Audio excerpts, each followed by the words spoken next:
Puji nama Tuhan, Shalom. Shalom.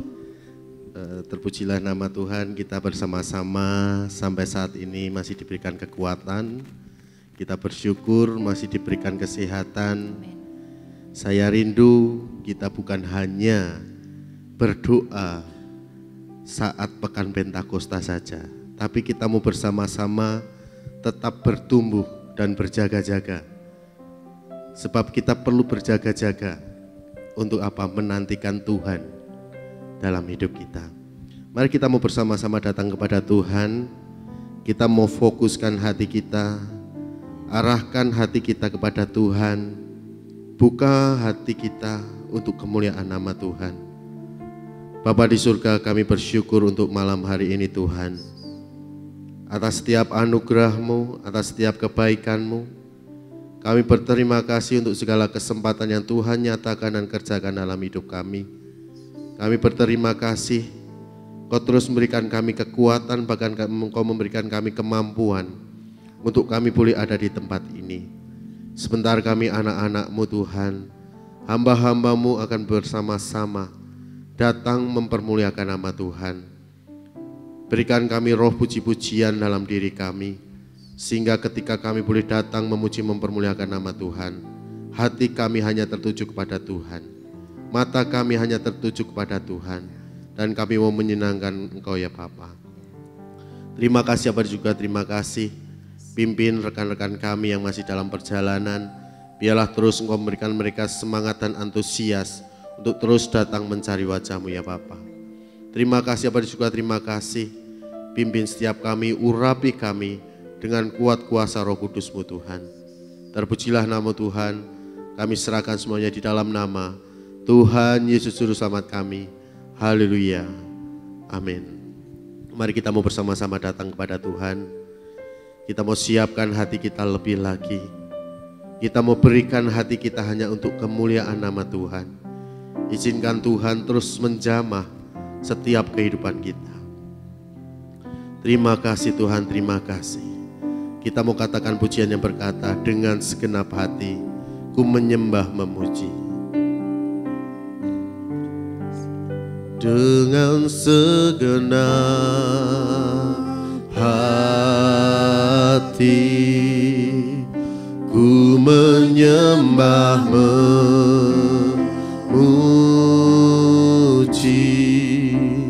sampai seluruh bumi bersujud mengakui,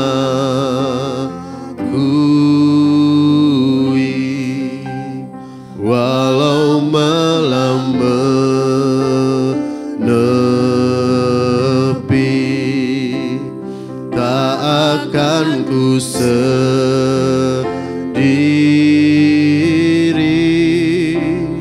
Kasih yang menerangi,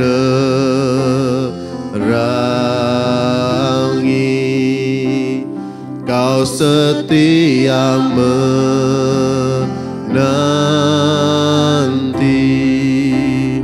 Haleluya,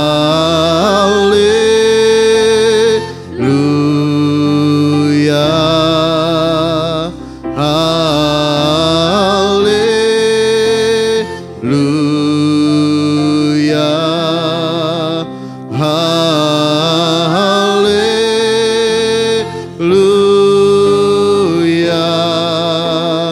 haleluya, haleluya, Kau Allahku.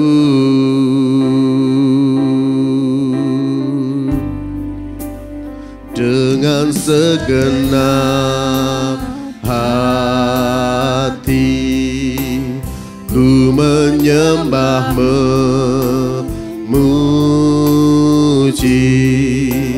sampai seluruh bumi bersujud mengakui,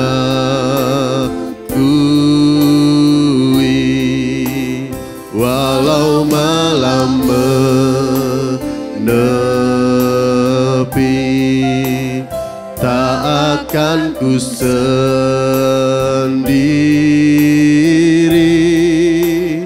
Kasih kasih yang menerangi,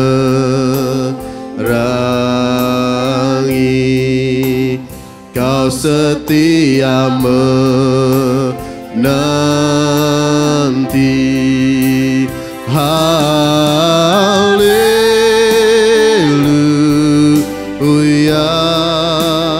haleluya,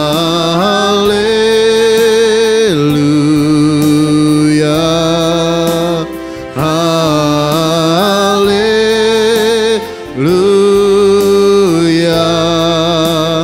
haleluya, Kau Allahku. Haleluya, haleluya,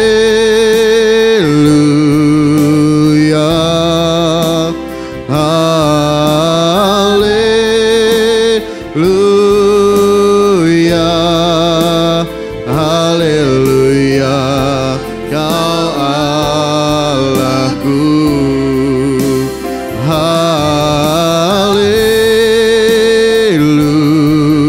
Haleluya, haleluya,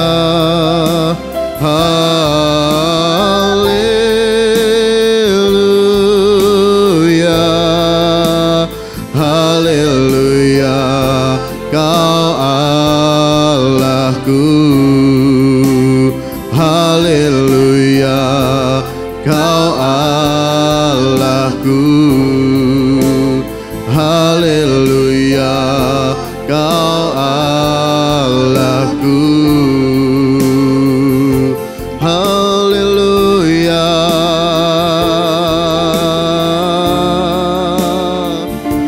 Mari sembah Tuhan.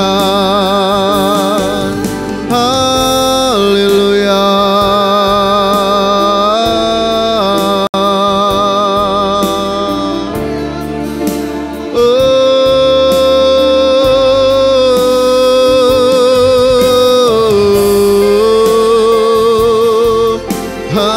Haleluya.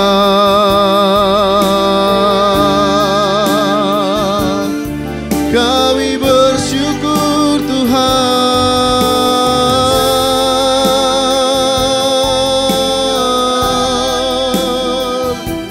Kami berterima kasih. Oh, haleluya.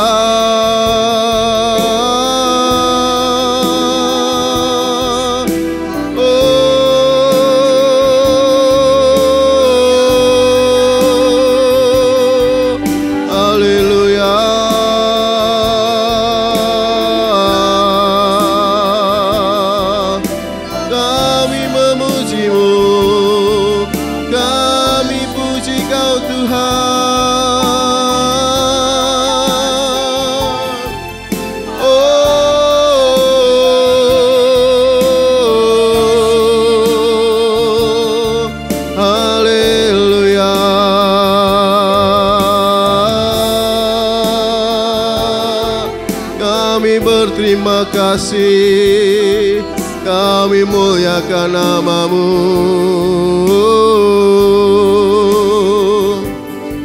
Haleluya.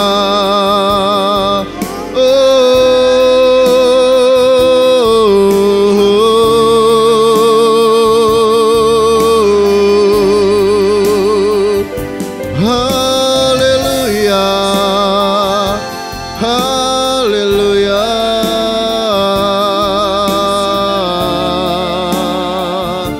Terpujilah nama-Mu.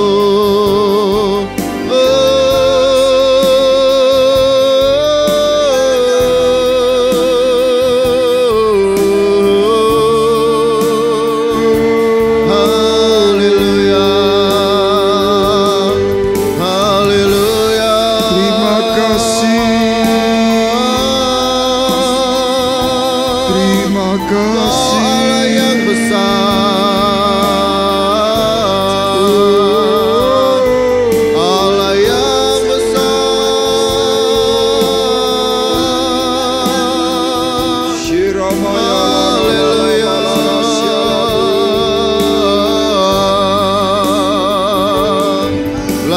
disembah,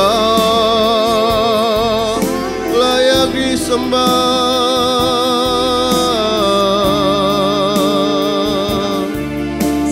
Terima kasih, terima kasih, terima kasih. Kami bersyukur. Haleluya.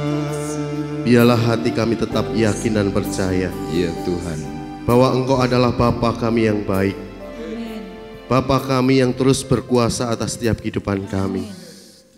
Biarlah malam hari ini Tuhan, kami terus memuji kemuliaan-Mu.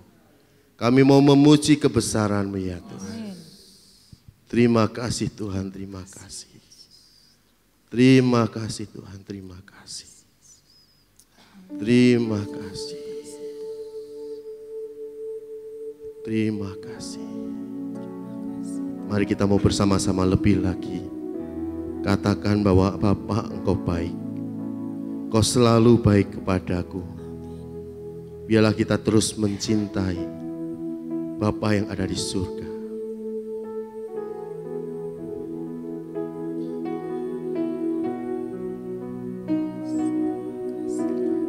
Bapa, Engkau baik. Bapa, Engkau baik. Kau selalu baik kepadaku. Bapa, ku cinta Kau. Dengan segenap hatimu kembali katakan, Bapa, Engkau baik. Bapa, Engkau baik. Kau selalu baik kepadaku. Bapa, ku cinta Kau. Aku memuji-Mu, aku menyembah-Mu, ku nyanyi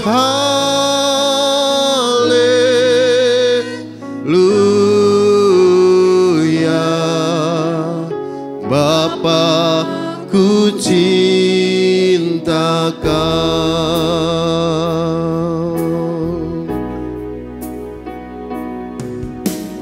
Bapa, Engkau baik, Kau baik. Bapa, Engkau baik. Kau selalu baik kepadaku. Bapa, ku cinta Kau. Aku memuji-Mu, aku menyembah-Mu, ku nyanyi haleluya.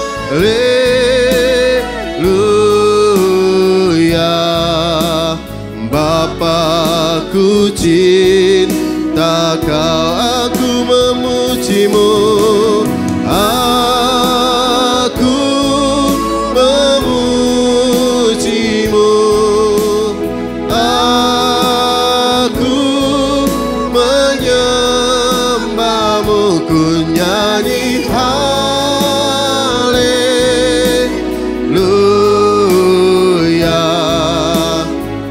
Bapa, ku cinta Kau, aku memuji-Mu, aku memuji-Mu, aku menyembah-Mu, ku nyanyi haleluya.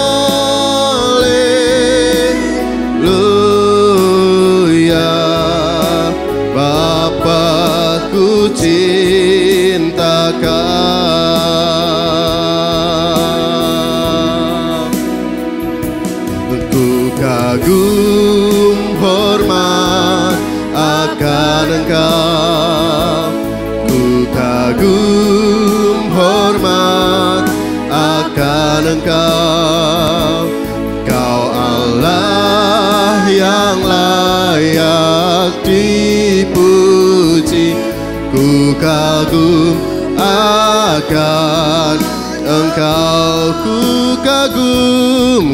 kagum hormat akan Engkau. Ku kagum hormat akan Engkau.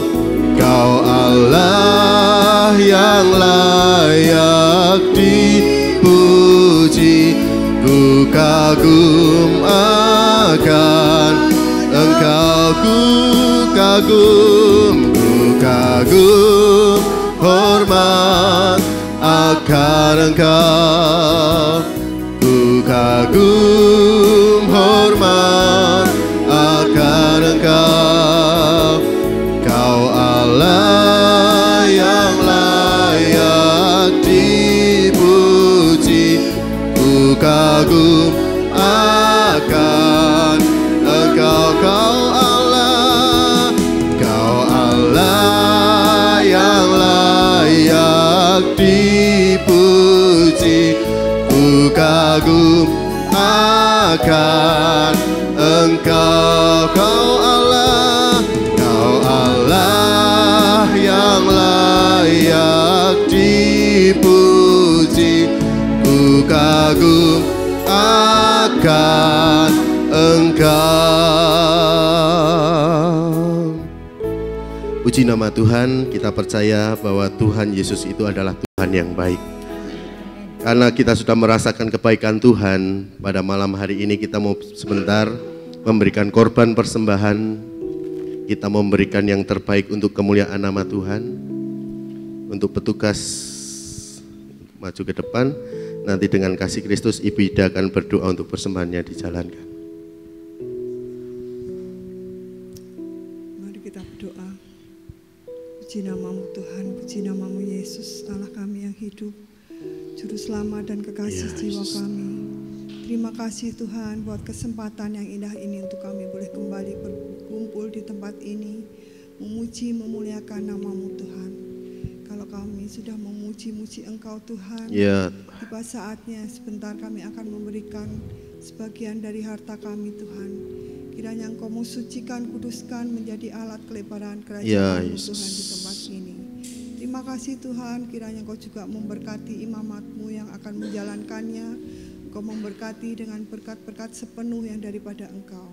Terima kasih Tuhan, kami mengucap syukur dan berdoanya di dalam nama Tuhan kami Yesus Kristus. Haleluya. Amin. Amin. Sambil persembahan dijalankan, mungkin masih ada yang mau bersaksi. Pak Sugeng mau bersaksi Pak? Beri kemuliaan bagi Tuhan. Haleluya. Silakan Pak. Shalom, selamat malam Bapak Ibu. Pertama terima kasih ke Bapak Pendeta Arif yang pada waktu kemarin ikut Priasjati di Bandungan dengan sangat rasa terharu dari awal hingga sesi terakhir hari Jumat sampai Sabtu siang. Selama ini saya belum pernah yang menangis. Jujur saya terutama saya belum pernah waktu dari sesi awal bisa datang langsung menangis, teringatkan yang sudah saya jalani dari dulu. Kenapa kok enggak ya dulu-dulu saya mengikuti? Mungkin karena 1-2 hari disuruh Pak Arif, mungkin saya pikir-pikir dulu. Karena sudah sampai sama istri aja, wah enggak saya akur, siap. Ternyata kemarin saya didata sama Pak Arif, ayo Pak Sugeng ikut ke Priasjati. Pak gimana Pak? Sebentar saya tanya istri dulu. Ternyata Sri, silakan. Saya tanya sama Pak Arif lagi, Pak, saya ada teman, saya nanti jadi orang bingung nih Pak. Pak Arif menjasa sama Pak Ananto. Ternyata Pak Ananto juga bisa ikut. Jangan terima kasih sekali Pak Arif, mungkin berkat Tuhan. Saya bisa apa ya? Sampai tidak bisa berkata-kata waktu itu Pak, jujur. Dari awal tuh sampai sesi yang ke-6 Pak itu enggak salah. Duh, saya rasa sini menyesal sekali Pak. Apalagi yang teringat yang sudah-sudah itu saya alami. Aduh, ini kok seperti ini. Jujur sama istri sampai dulu apa sama anak Sita terutama. Tah bapak Iko ini bapak ini ora dulu sampai itu kok. Samaan ben ora itu Mas. Piye meneh ya kemarin itu saya maaf sekali. Harusnya kan minggu kemarin ya Pak, waktu Sabtu malam enggak salah ya. Pulang sama Arif, aduh badan tak enak ya Mas Arif. Dengan sangat menyesal sekali pada waktu Sabtu saya bisa mengikuti Pak. Sampai ketemu sama Pak Arif pagi, Pak saya minta tolong, jujur saya pribadi. Saya bicara di depan orang banyak grogi Bapak Ibu, karena belum pernah sama sekali saya bicara di forum yang seperti ini. Apalagi saya dulu bekerja kan, cuma lalu lalang uraja Bapak Ibu. Pernah Pak sama pimpinan dia ada apa? Grogi saya tuh. Sampai ini tidak bisa mau bicara apa lagi. Ya itulah sekilas yang bisa saya utarakan di sini dari hati yang saya pribadi Pak. Terima kasih sekali Pak Arif yang telah memberi waktu dan tempat sampai saya bisa sampai ke Priasjati. Mudah-mudahan bisa merubah hidup saya dengan keluarga Pak. Sekali lagi minta terima kasih. Mohon maaf kata yang kurang berkenan di hati Bapak Ibu masing-masing. Terima kasih. Haleluya. Saya melihat sendiri bahwa banyak dari Priasjati itu yang sudah mengikuti acara Priasjati banyak diubahkan. Seringkali kita hanya pakai pikiran kita sendiri, merasa sudah kuat, sudah paling hebat, tapi ternyata belum sepenuhnya. Mungkin bukan hanya Priasjati saja, nanti ada Women Camp juga ya Mungkin nanti bisa ibu-ibu juga sesekali ikut Women Camp, bisa nanti melalui Pak Arif juga. Ada lagi yang mau bersaksi? Oh, Bu Rani, silakan Bu.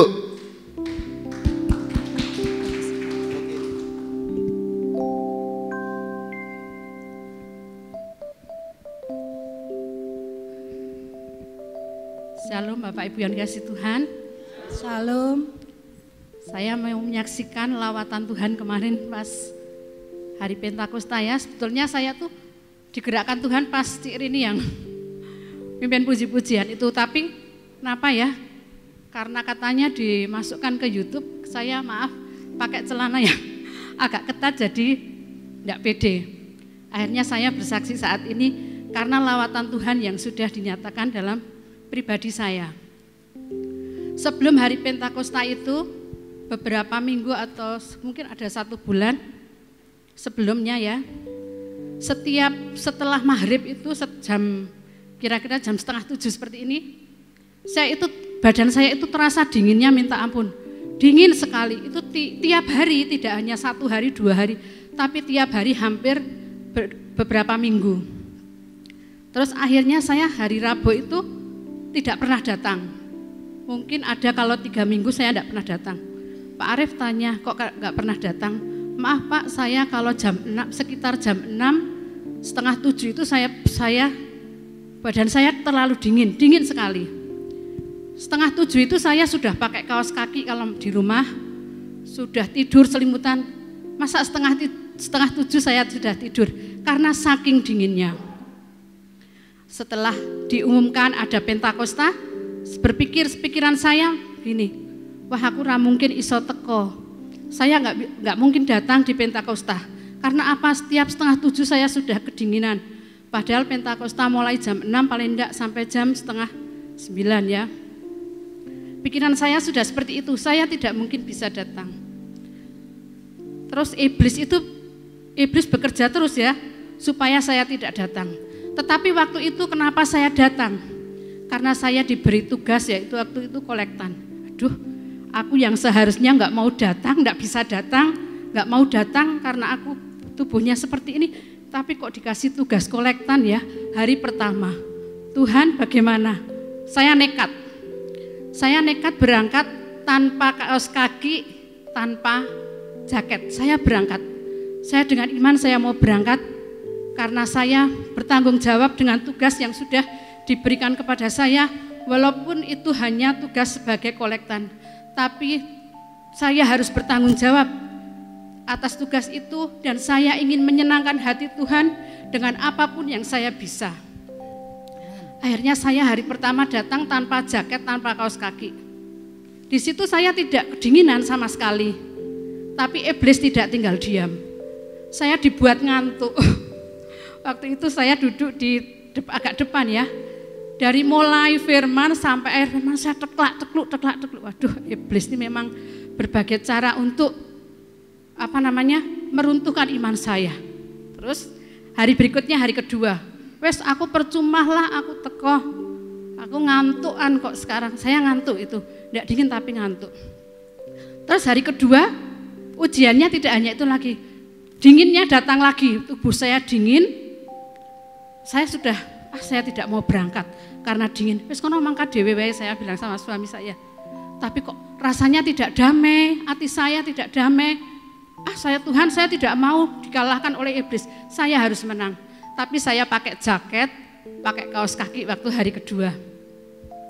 Nah, setelah saya pakai kaos kaki, jaket, ya terasa dingin. Iblis tidak tinggal diam lagi, dia bekerja lagi untuk meruntuhkan iman saya. Saya diberi ngantuk juga. Mulai firman sampai selesai itu ngantuk lagi. Sudah hari ketiga, wes terus terang bae aku rek ra mangkat, soalnya awakku anyes, aku ngantuk, isin aku gitu. Percuma aku enggak dapat apa-apa gitu ya, istilahnya enggak dapat apa-apa karena enggak bisa mendengarkan firman Tuhan. Tapi hati ini enggak damai lagi. Aku harus berangkat, aku harus melawan iblis, aku harus berangkat. Akhirnya saya hari ketiga juga pakai jaket, pakai kaos kaki, malah saya duduk di pojok sana ya, dekat AC. Saya juga kedinginan. Waktu itu saya masih keras hati. Saya tidak mau maju. Disuruh maju saya tidak maju tah. Akhirnya Pak Arif mendekati saya ditumpangi tangan, saya doakan, diurapi telinganya supaya telinga saya ini dikuduskan, tidak mendengarkan kata orang, kata apapun, jangan sampai saya mendengarkan suara orang. Akhirnya bagaimana? Setelah hari ketiga itu, saya tidak pernah dingin, saya tidak ngantuk, dan saya dipulihkan oleh Tuhan. Sampai sekarang pun saya tidak pakai jaket, tidak pakai kaos kaki. Amin. Itulah lawatan Tuhan terhadap diri saya. Oleh sebab itu saya berusaha untuk sampai 10 hari saya bisa datang ke Pentakosta. Terima kasih.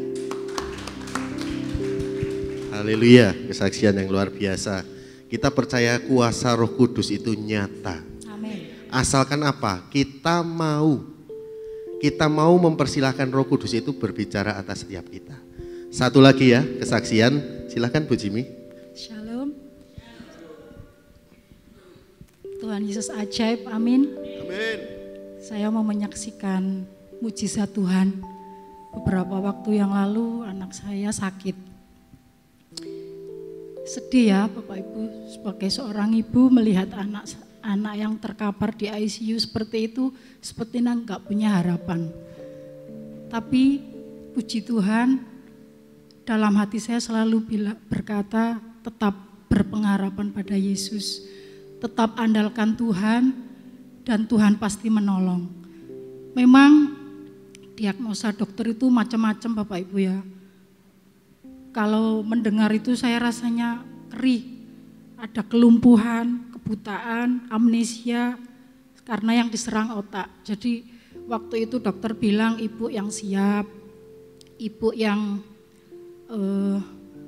harus bisa berbesar hati untuk menerima keadaan anak ibu.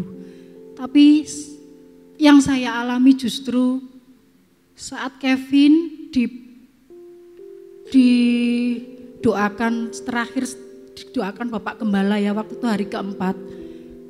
Dokter itu sudah merujuk ke Karyadi ya waktu itu, tapi dia masih pakai alat-alat, masih pakai ventilator dan lain sebagainya. Dan di sana ditolak ternyata ya. Dan hari Kamis itu Bapak Gembala datang mendoakan Kevin waktu besuk jam 4 itu. Dari didoakan Bapak Gembala itu ternyata sore jam 8 tuh Kevin sadar. Jadi semua alat yang dipakai dia itu sama dokter dilepas, Tapi saya nggak tahu karena saya pulang yang menunggui bapaknya. Jadi waktu itu semalam saya tinggal.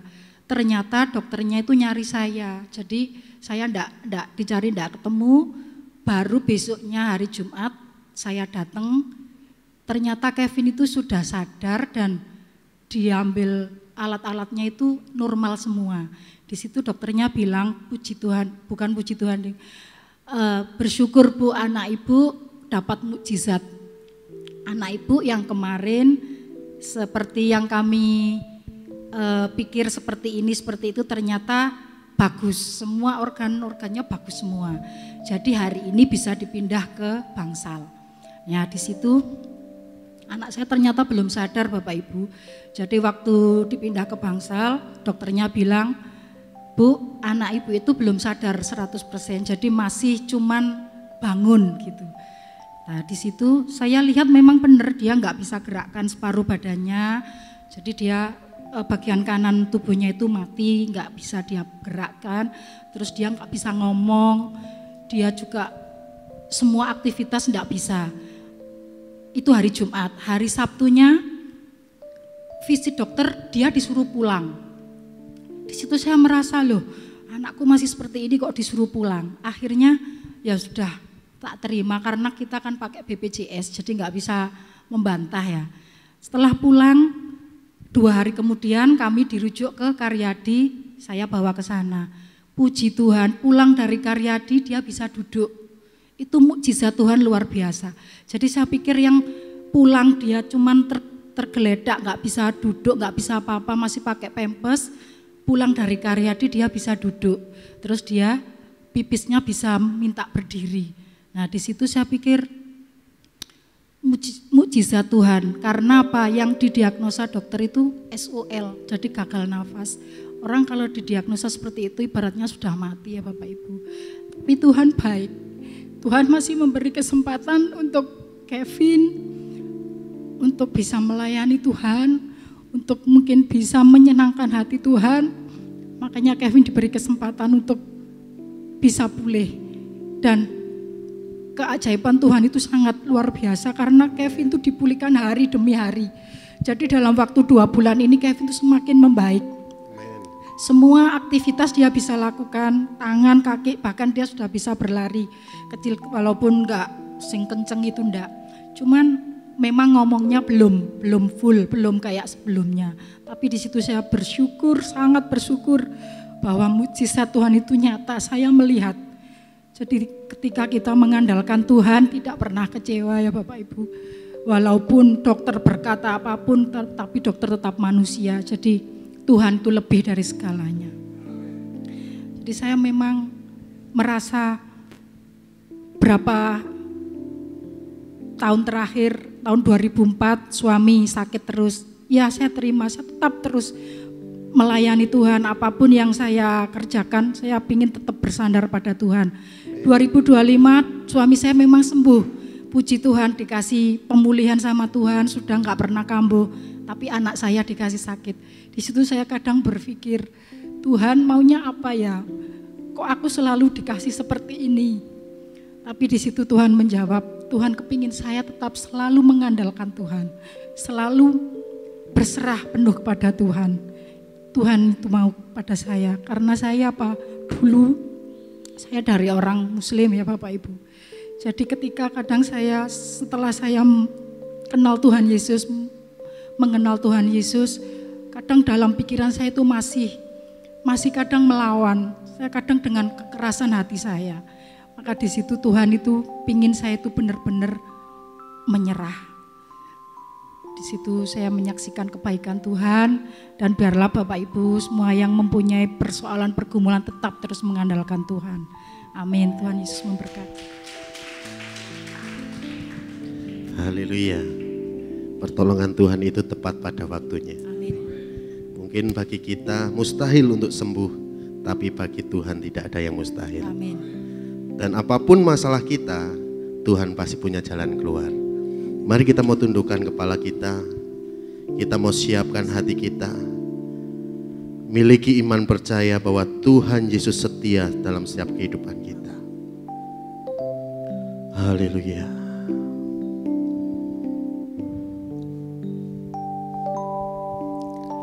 Meskipun Tuhan tak menolongku,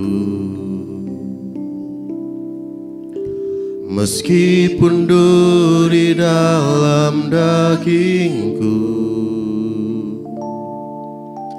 ku tetap memilih dan percaya dan mengucap syukur.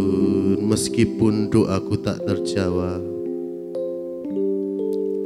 meskipun doaku tak terjawab, meskipun hatiku habis lenyap, ku tetap memilih untuk percaya dan mengucap syukur.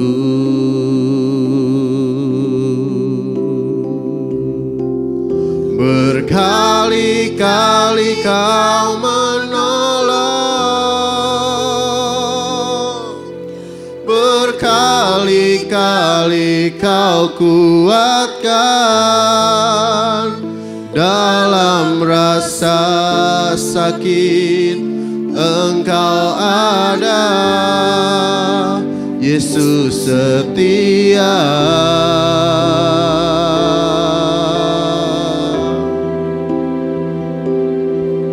Berkali-kali kau menolong, berkali-kali kau kuatkan dalam lembah kelam. Engkau ada, Yesus setia. Kita mau katakan lebih lagi, meskipun doaku tak terjawab. Mari saya undang untuk setiap kita bisa bangkit berdiri. Aku tak terjawab,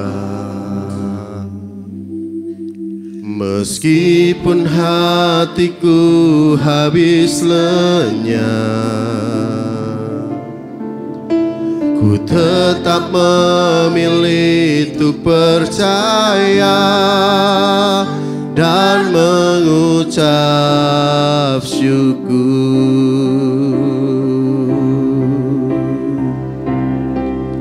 Berkali-kali kau menolong, berkali-kali kau kuatkan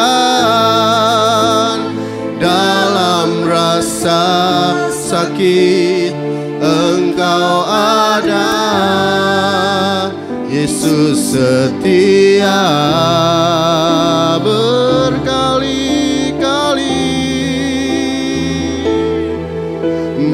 Berkali-kali kau menolong, berkali-kali kau kuatkan dalam lembah kelam. Engkau ada, Yesus setia. Berkali-kali,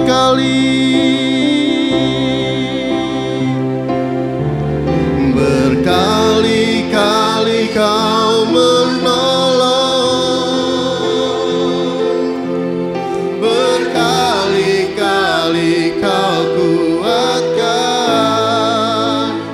dalam lembah sakit. Engkau ada, Yesus setia. Berkali-kali kau menolong, berkali-kali kau menolong, berkali-kali kau kuatkan dalam lembah kelam. Engkau ada, Yesus setia.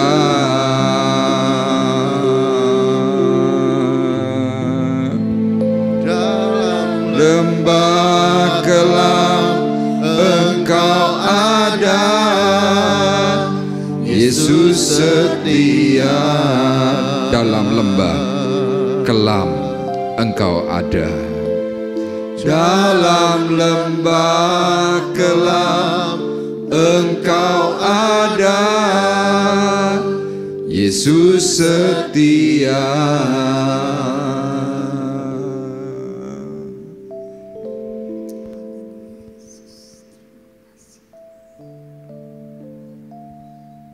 Kami meyakini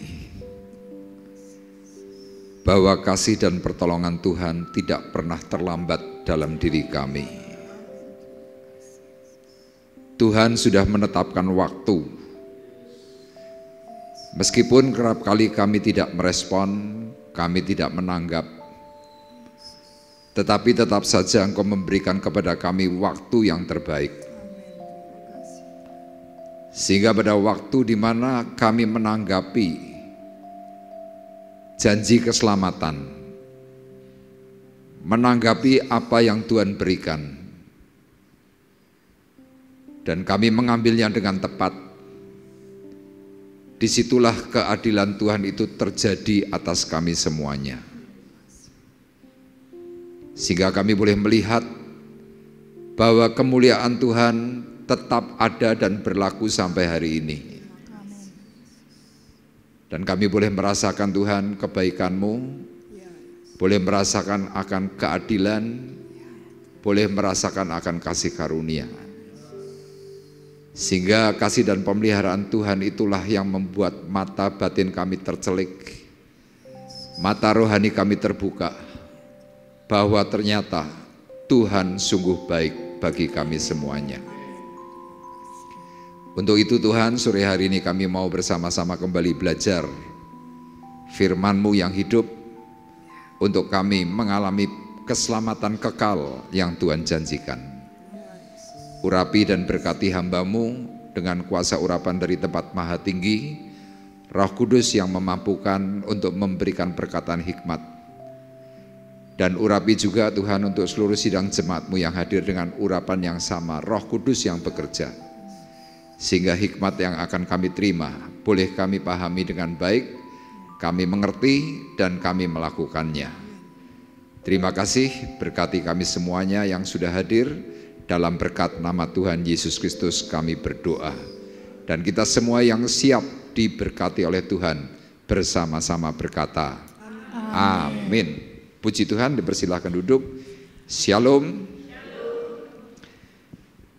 Ya, selama 10 hari kita merayakan Pekan Pentakosta, kita bisa melihat ada banyak pembaharuan ya yang Tuhan kerjakan dan Tuhan berikan kepada kita masing-masing yang sungguh rindu. Nah, dari beberapa cerita kemarin ada yang menyampaikan kepada saya, ya orang-orang ini mungkin awam dengan Pentakosta atau dengan lawatan Roh Kudus.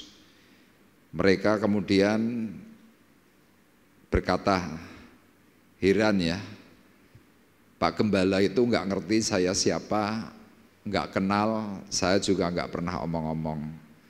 Tapi ketika saya ditumpang tangani, kok semua persoalan yang saya alami, Bapak Gembala bisa tahu semua. Nah, itu juga merupakan sebuah pikiran saya dahulu sewaktu saya belum mengenal Tuhan dengan baik. Makanya saya pernah cerita kepada Bapak Ibu, ya kalau saya dahulu melihat Pak Bekti khotbah, Pak Bekti menyampaikan firman Tuhan, dalam batin saya berkata, wong iki kok pinter men ya. Rasa-rasanya dia menguasai banyak hal, problem-problem dari jemaat ketika dia berdoa tumpang tangan kok iso ngerti. Saya mikir, wah ini golongannya orang sakti, saya pikirannya begitu. Tapi ternyata ketika saya bertobat, kemudian saya mulai belajar mengikuti apa yang Tuhan katakan, itulah yang disebut dengan karunia hikmat. Ya, saya percaya Bapak Ibu yang sudah mengalami lawatan Roh Kudus apapun bentuknya, Anda pun bisa mempunyai karunia itu ketika saudara mau terjun. Ya, tinggal permasalahannya kita mau atau tidak. Tapi saya yakin begitu Anda berkata, Tuhan saya mau, maka karunia itu akan berjalan. Nah, banyak dari kita mengalami kelemahan soal karunia karena apa? Karena selalu mempertanyakan. Ya, banyak dari kita termasuk beberapa tamu dari Semarang kemarin berkata kepada saya, Pak Arif, selama ini saya belum mau terjun pelayanan karena saya tidak tahu karunia saya itu apa. Nah, saya menjelaskan kepada beberapa teman bahwa karunia Tuhan itu akan bisa berjalan kalau kita melangkah. Saudara diberitahu soal karuniamu, tetapi kalau Anda tidak mau melangkah, percuma. Saya dulu juga ngalami itu. Saya tidak punya karunia yang saya tahu hari itu apa. Tetapi saya mengalami satu kegerakan dalam hati saya. Ada sesuatu yang bergelora yang rasanya pokoknya saya jalan. Nah, yang saya lakukan hari itu adalah saya ikut pendeta yang lebih senior. Ikut hamba-hamba Tuhan yang senior, ya termasuk teman-teman yang lebih senior. Nah, waktu saya mulai melangkah, di situ karunia tiba-tiba timbul. Ya termasuk kalau saya mengkonseling seseorang, itu jarang sekali meleset. Begitu saya berdoa, saya cuma ngomong, bicara kepada Tuhan, Tuhan, saya nggak kenal si A, saya nggak kenal si B, persoalannya apa saya juga nggak tahu.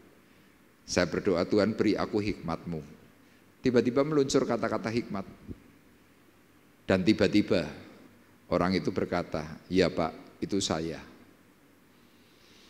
Makanya Bapak Ibu sesudah Pekan Pentakosta, yuk kita bersama-sama melangkah. Supaya apa? Apa yang Tuhan sudah berikan, meskipun mungkin hari ini Bapak Ibu belum tahu, tetapi waktu saudara mau berjalan, maka saudara akan jadi orang yang terheran-heran. Amin. Nah, ini pengalaman dari Rasul Paulus. Rasul Paulus itu adalah seorang yang dahulu tidak mempunyai karunia secara pekerjaan Roh Kudus. Kenapa? Dia hanya berdiri dalam satu sisi, hidup di dalam kehidupan Allah, tetapi dia lebih berpegang kepada peraturan-peraturan agama. Banyak dari kita hari ini percaya kepada Yesus, tetapi karunia Roh Kudus itu hampir tidak ada. Doktrinnya sama, Allah Bapa, Allah Putra, Allah Roh Kudus. Tapi mereka yang tidak masuk dalam golongan gereja Pentakosta karismatik, mereka hampir tidak mempercayai karya Roh Kudus. Bahasa roh pun mereka nggak percaya. Nah, kemarin pun ini Ibu Cik Julien ya cerita kepada saya, Pak Arif, saya nggak maju. Tapi selama saya dengar pujian, selama saya dengar firman, ngewel semua katanya. Ya bersama Pak Johan, gitu ya kira-kira. Kemudian Cik Julien tanya kepada saya, kenapa ya Pak? Saya bilang, itu yang namanya lawatan Roh Kudus. Seseorang yang mengalami lawatan Roh Kudus biasanya tanda pertama apa? Badan tuh ndredeg semua. Ya, saya juga perhatikan Ibu Saragi selama mendoakan orang, tangannya getarnya kayak ada yang menggerakkan. Saya pun juga mengalami itu. Kalau Bapak Ibu juga perhatikan Pak Bekti kalau lagi di mimbar, Pak Bekti pun juga mengalami tangannya gemetar kayak orang buyutan begitu, ndredeg gitu. Tapi kalau nanti sudah turun mimbar, normal. Ya, mungkin saudara akan tanya, Pak, kenapa sih kalau orang ngalami lawatan Roh Kudus kok gemetar semua? Bapak Ibu perlu tahu, tubuh jasmani kita ini kan tubuh dosa. Ya, sehingga waktu Roh Kudus itu turun ke atas kita, tubuh kita itu rasa-rasanya tidak mampu menampung. Makanya ndredeg semua. Orang kena lawatan Roh Kudus ditumpang tangani, mungkin mereka mencoba bertahan ya, biasanya mereka tuh pasang kuda-kuda yang tadinya berdiri begini terus gini. Ada yang berdirinya begini, tujuannya apa? Biar tidak geblak. Tapi rata-rata kalau Roh Kudus itu turun dengan kuat, walaupun ditahannya mesti mundur-mundur. Ada yang akhirnya geblak, ada yang cuma mungkin setengah mau geblak tetap bertahan. Nah, tapi ada orang-orang tertentu berkata, wah kalau Roh Kudus turun atas seseorang bukan geblak, tapi tersungkur. Itu cerita yang berbeda. Ya, tapi rata-rata lah orang yang sedang mengalami Roh Kudus itu tanda itu pasti muncul, gemetar hebat. Nah, Rasul Paulus dulu sebagai seorang yang berpegang erat kepada agama, dia tidak mempercayai apa yang dikatakan oleh Tuhan. Meskipun pada waktu itu Yesus hidup, Paulus mendengar siapa Yesus. Dia tetap berkutat dengan agamanya. Nah, dengan perjalanan waktu kemudian Paulus mulai timbul rasa benci kepada siapa? Kepada orang-orang Kristen. Paulus hari itu melakukan perbuatan yang sangat-sangat ya dalam tanda kutip biadab. Kenapa? Dia membunuh orang Kristen. Dia menganiaya, dia menyakiti. Nah, hari itu Paulus merasa bahwa dirinya paling benar. Kenapa? Dia percaya tentang nanti ada penyelamat. Tapi hari itu meskipun sudah dinyatakan oleh perkataan firman, Paulus lebih mendengar apa kata orang ya tentang pengajaran agama yang lama. Sampai titik tertentu Tuhan sendiri turun tangan menjamah Paulus. Disitulah mata batin Paulus terbuka. Sesudah itu dia ngalami yang namanya lawatan Roh Kudus. Nah, sesudah itu Paulus menjadi seorang yang dahsyat. Ya, Alkitab yang kita miliki sebagian besar itu adalah tulisannya Rasul Paulus dalam kitab Perjanjian Baru. Nah, sesudah dia mengalami sesuatu kedahsyatan dari Tuhan, yang Rasul Paulus lakukan apa? Banyak menuliskan surat dengan satu tujuan, usaha penyelamatan. Ya, makanya malam hari ini saya memberikan tema usaha penyelamatan. Saya masih memberikan gambar tentang neraka. Ya, kalau Rasul Paulus sendiri dalam surat 2 Korintus pasal 12 mulai dari ayat 1 sampai dengan ayatnya yang ke-12 dia menceritakan bagaimana dia diangkat oleh Tuhan secara roh melihat surga. Nah, surga yang disampaikan oleh Rasul Paulus, ya Bapak Ibu perlu ketahui dan perlu kita pahami, surga yang diceritakan oleh Rasul Paulus dan juga disampaikan dalam catatan Alkitab itu ada 3 tingkat. Tapi ada banyak sekali orang Kristen, kalau saya tanya, surga berapa tingkat? Rata-rata mereka menjawab, berapa saudara? 7. Kenapa kok 7 tingkat? Konsep itu konsep agama lama. Ya, apalagi kita sebagai orang-orang Tionghoa.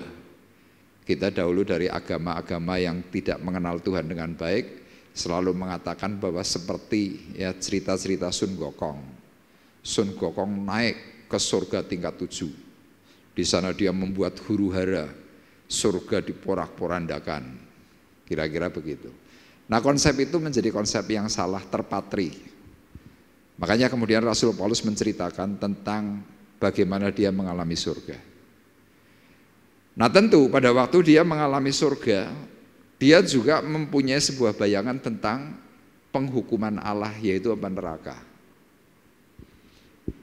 Makanya dari apa yang Paulus terima tentang surga, tentang neraka, kemudian dia melakukan yang namanya usaha penyelamatan. Nah, usaha penyelamatan itu kalau dalam tema film itu biasanya judulnya The Survivor, ya Survivor, kira-kira begitu. Ada satu tema Survivor ini berbicara tentang penyelamatan satu orang. Ya, film itu kalau nggak salah dirilis tahun 2013 dan film itu sangat cukup peminatnya. Ya, pemeran utamanya adalah Mark Wahlberg. Itu menceritakan ada satu orang yang menyelamatkan tentara lain yang ketinggalan di medan perang.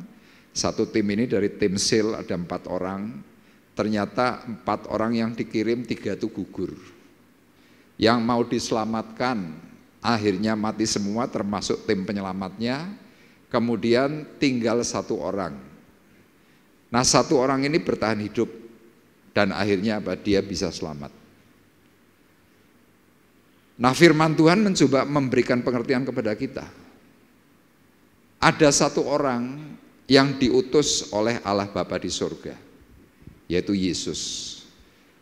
Makanya kalau kita diberi sebuah pengajaran,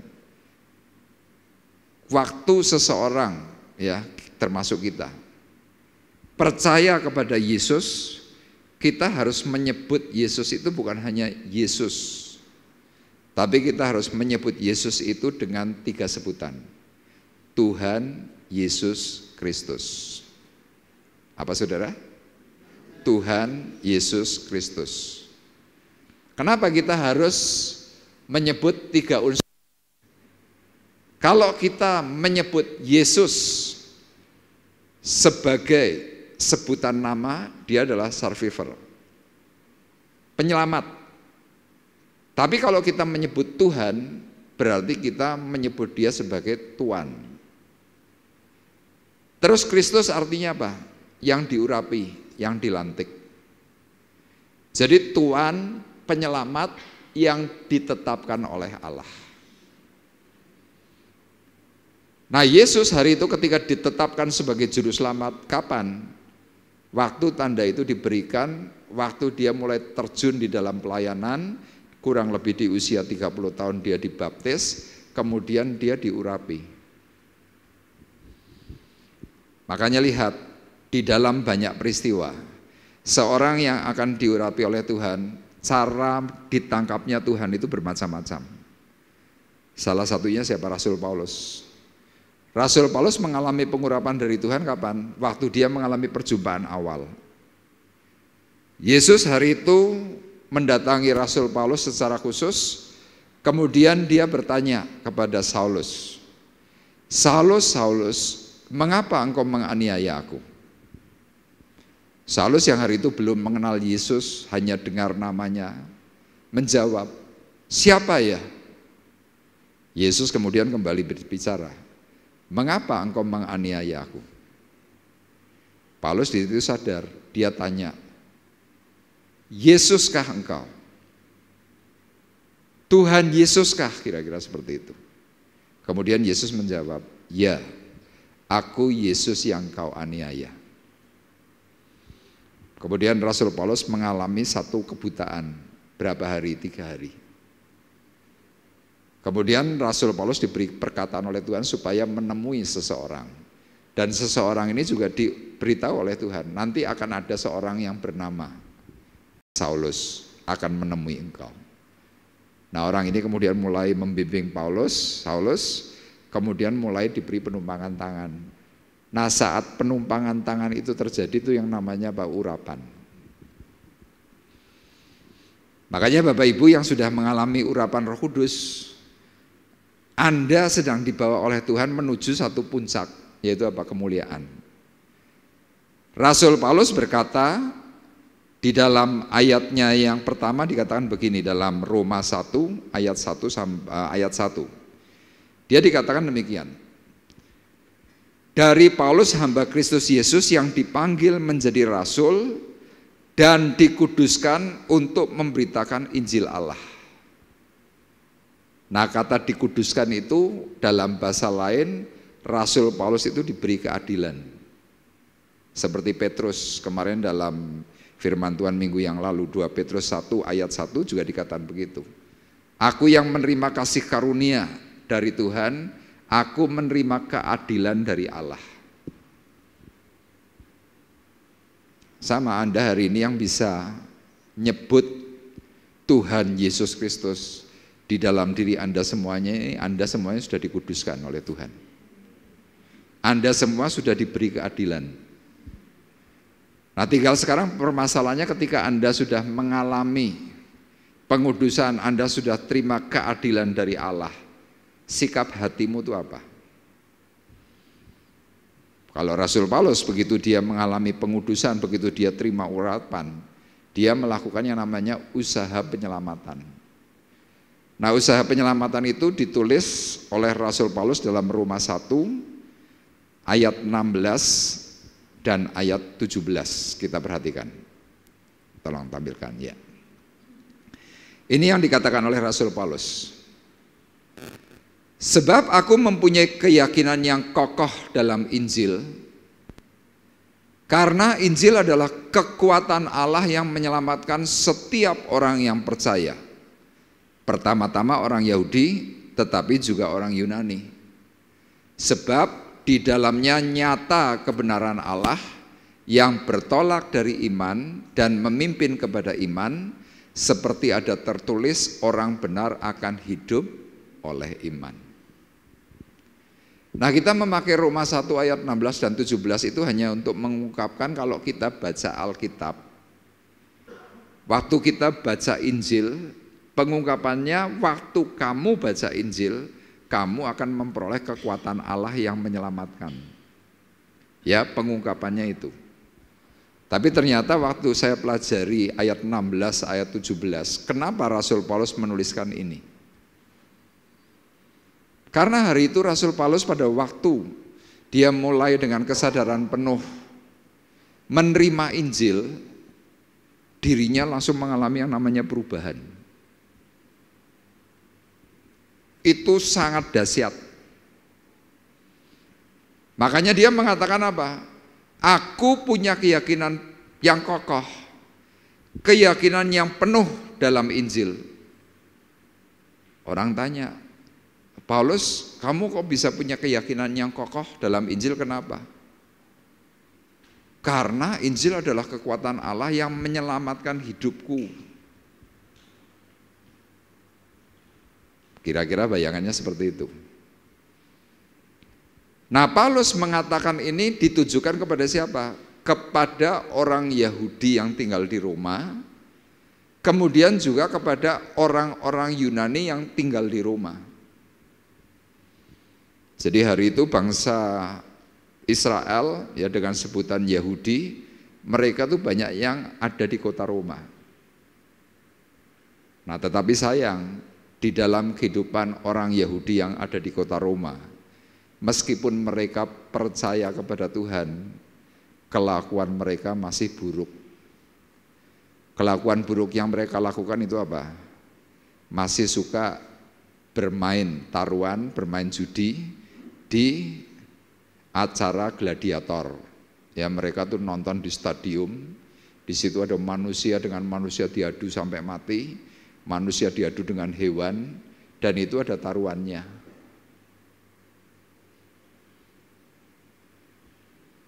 Nah, sewaktu Paulus melihat peristiwa-peristiwa itu, dia prihatin.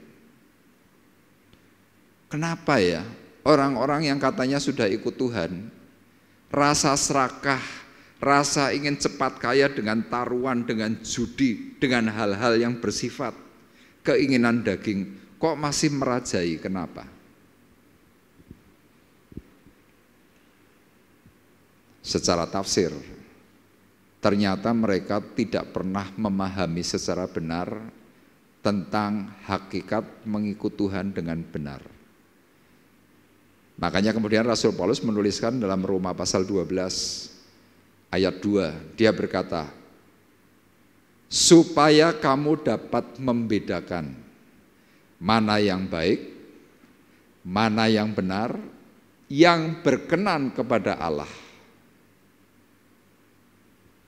Jadi lihat Bapak Ibu, banyak dari kita tuh belum bisa membedakan mana yang baik, mana yang benar, mana yang berkenan, acceptable, yang bisa diterima oleh Tuhan sehingga sempurna.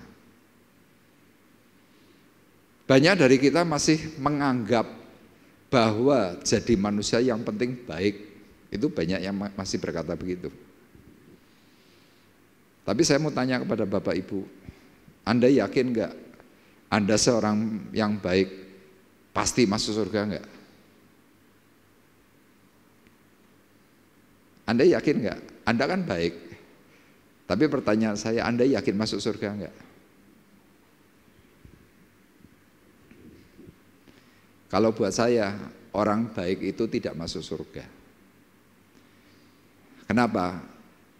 Karena di dalam dunia, seperti apa yang dikatakan oleh firman Tuhan dalam kitab Kejadian, ketika manusia dicipta oleh Allah di hari yang terakhir, hari ke-6, maka firman Tuhan berkata, maka apa yang dilihat oleh Allah dikatakan baik. Tetapi ketika Tuhan melihat manusia yang diciptakannya, maka manusia itu dikatakan oleh Tuhan amat sangat baik. Jadi predikat Anda semua di sini, Anda bukan hanya cuma baik, Anda amat sangat baik. Amin. Tapi lihat, Anda yang punya predikat amat sangat baik, Anda berdosa enggak? Dosa. Seperti Adam, dia predikatnya jelas, amat sangat baik, tapi jatuh dalam dosa. Padahal kan amat sangat baik. Dia dikeluarkan dari Firdaus. Untuk apa? Dengan berpeluh mencari makanan. Dengan bersusah payah. Pada waktu istri melahirkan disertai dengan rasa sakit. Amat sangat baik. Kemudian manusia ketika dia mengalami ketakutan dari Tuhan, dia keluar dari Firdaus. Kemudian suatu hari Tuhan berjalan-jalan.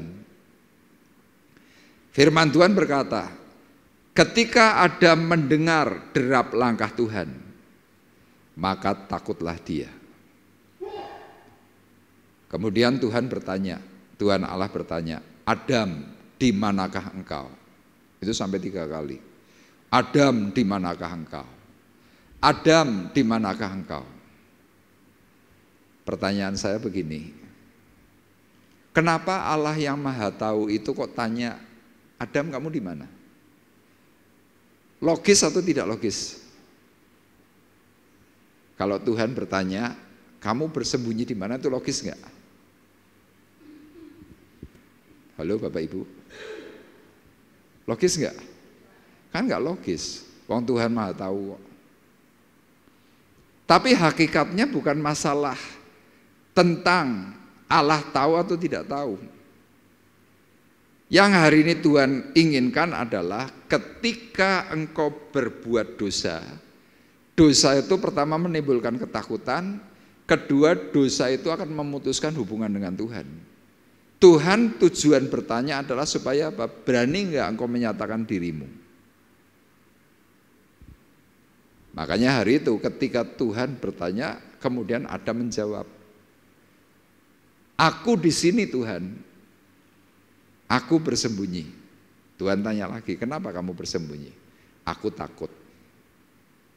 Kenapa kamu takut? Aku telanjang.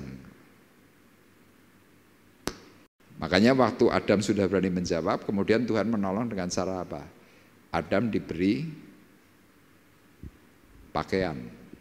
Dalam bahasa Alkitab disebut diberi cawat, diberi sidi celana dalam. Untuk apa? Menutupi auratnya. Makanya dalam pengajaran itu jelas, keterbukaan itu adalah awal dari pemulihan. Nah, Rasul Paulus melihat bahwa ada orang sudah percaya kepada Tuhan, tapi kok kelakuannya masih jelek.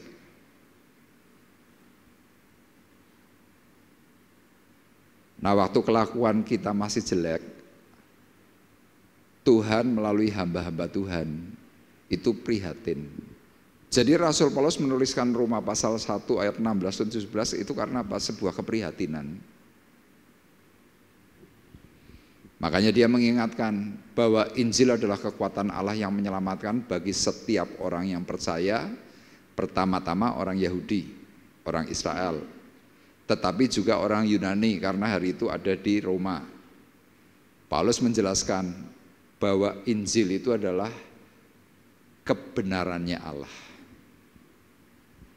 Makanya kalau saudara setiap hari berpegang kepada Injil, kebenaran Allah itu akan semakin real.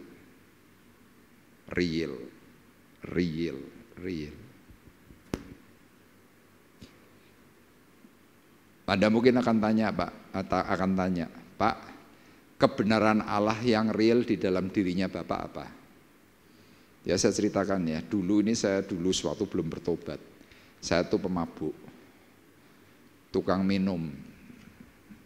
Kalau cuma kelas bir hitam ya semalam ya saya bisa habis 10 sampai 15 botol.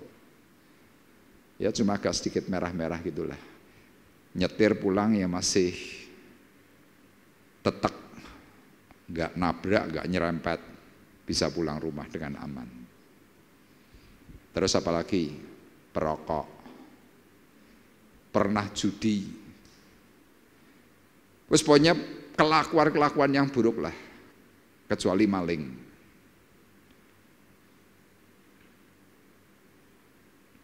Dulu kita dicap nggak mungkin berubah, termasuk adik saya, kakak saya nggak mungkin berubah. Kenapa? Kelakuannya buruk.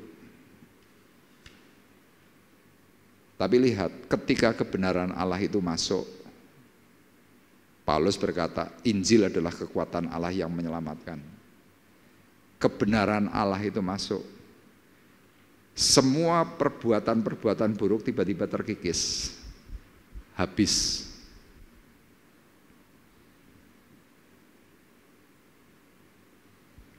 Bahkan Tuhan sampai hari ini tuh memberikan penjagaan kepada saya. Kalau saya seandainya pegang rokok nih loh, cuma seperti ini. Kemudian saya pura-pura mau tak gini kan, mau tak isep. Saya bisa manifest. Saya bisa dredeg hebat, sudah mulai rasa kayak manifest. Itu penjagaannya tuh sampai seperti itu.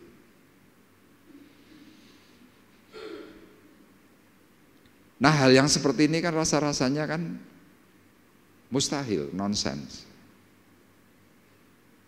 Kenapa dulu saya berjudi? Ingin cari jalan pintas. Zaman waktu itu ada judi kipik. Saudara tahu kipik? Tahu nggak kipik? Kocokan dulu, pakai dadu. Ya kan angkanya 1 sampai 6, kemudian ada pasangannya. Siji, loro, telu. Nek kita pasangnya istilahnya apa ya? Kalau angka 1 dan angka 2 pasang di tengah-tengah, itu nanti dapatnya berapa. Tapi kalau pasangnya 1 angka 50 rupiah, nanti dapatnya 1.000 rupiah. Kepengennya begitu. Berapa uang yang saya habiskan? Banyak. Itu Yakobus juga sama. Judi. Kalau judi, ngelawan bandar judi kan sulit untuk menang. Mereka pakai trik, mereka pakai macam-macam. Sampai suatu hari kami pernah bermain judi, kepengen menang, golek dukun. Dukunnya ngomong, kowe engko nek saurunge main kowe nguyuh nang sekitar sing tempat judi. Ya waktu itu kentir, ya di tempat yang ada areal judi itu dikencingi. Menang enggak? Kalah, podo. Wah, pokoknya yang jelek-jelek. Diingatkan, ngamuk. Ya termasuk kalau masalah rokok, masalah minum, diingatkan ya kita jawab. Cangkem-cangkemku dewi, maaf ya, cocot-cocotku dewi, nyopo kowe larang-larang. Itu dulu seperti itu. Tapi lihat, kebenaran Allah itu memerdekakan. Makanya kenapa saya selalu menghimbau kepada Bapak Ibu, rajin baca Alkitab, rajin baca Alkitab. Rasul Paulus itu loh, sangat-sangat jahat. Dia bisa diubah sedemikian rupa oleh Tuhan.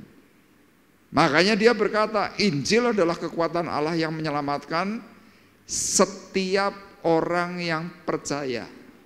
Kenapa ditambahi kata setiap orang percaya? Karena manusia tahu Injil, berita kebenaran itu adalah kekuatan Allah, semua manusia tahu. Tapi belum tentu orang itu bisa percaya. Makanya orang kalau suruh baca Alkitab kenapa malas? Rasa pertanyaan dalam batin itu muncul, apa iya? Apa iya? Apa iya?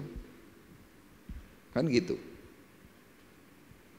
Tapi coba Anda yang lagi ngalami susah, Anda yang lagi ngalami problem, Anda takut, Anda cemas, ambil Alkitab, Anda baca, kecemasanmu itu langsung hilang. Loh, ini ada orang yang hari ini sedang ketakutan hebat gara-gara diteror oleh wartawan. Dua elek-elek, pokoknya dibully habis-habisan. Saya cuma tanya, kamu baca Alkitab enggak? Ya ini baru malam ini mau baca. Nah, sewaktu kamu belum baca gimana? Wah, gak karu-karuan Pak. Rasa cemas kayak, wah ndak karu-karuan, badan kayak ngambang begitu. Ya cuma bilang, coba buktikan. Baca no yang banyak. Nah, perlu kamu tidur dengan Alkitab, nggak apa-apa, kamu baca no Alkitab. Tidur pun nggak masalah. Tadi pagi saya dikabari, ternyata benar Pak, baca Alkitab bisa menenangkan. Kalau cuma rasa tenang itu mudah, tapi merubah karakter manusia seperti Paulus, itu angel. Orang bilang nggak mungkin. Makanya lihat, para rasul pun yang melihat perubahannya Paulus bisa diterima sebagai rasul berapa lama? 14 tahun. Rasul Paulus tertolak sebagai rasul itu 14 tahun. Kenapa? Orang curiga. Orang masih berkata, apa benar itu? Jangan-jangan penginjilannya cuma pencitraan, kira-kira begitu. Dalam surat Galatia ditulis, setelah melewati 14 tahun lamanya, maka para soko guru jemaat, termasuk di situ ada Petrus dan Yohanes, menyambut Paulus dan mereka berjabat tangan, diajaki salaman. Disitulah Paulus mulai diterima secara utuh. Mereka baru berkata, Paulus luar biasa. Kenapa? Berubah total. Makanya ketika dia sudah mulai hidup di dalam Injil, kemudian dia berusaha menyelamatkan orang lain. Alasannya apa? Kenapa Paulus mau menyelamatkan orang lain? Yang pertama, karena Rasul Paulus sudah menerima keadilan Kristus. Petrus juga berkata begitu. Aku telah menerima kasih karunia dari Tuhan karena aku menerima keadilan. Paulus juga mengatakan hal yang sama.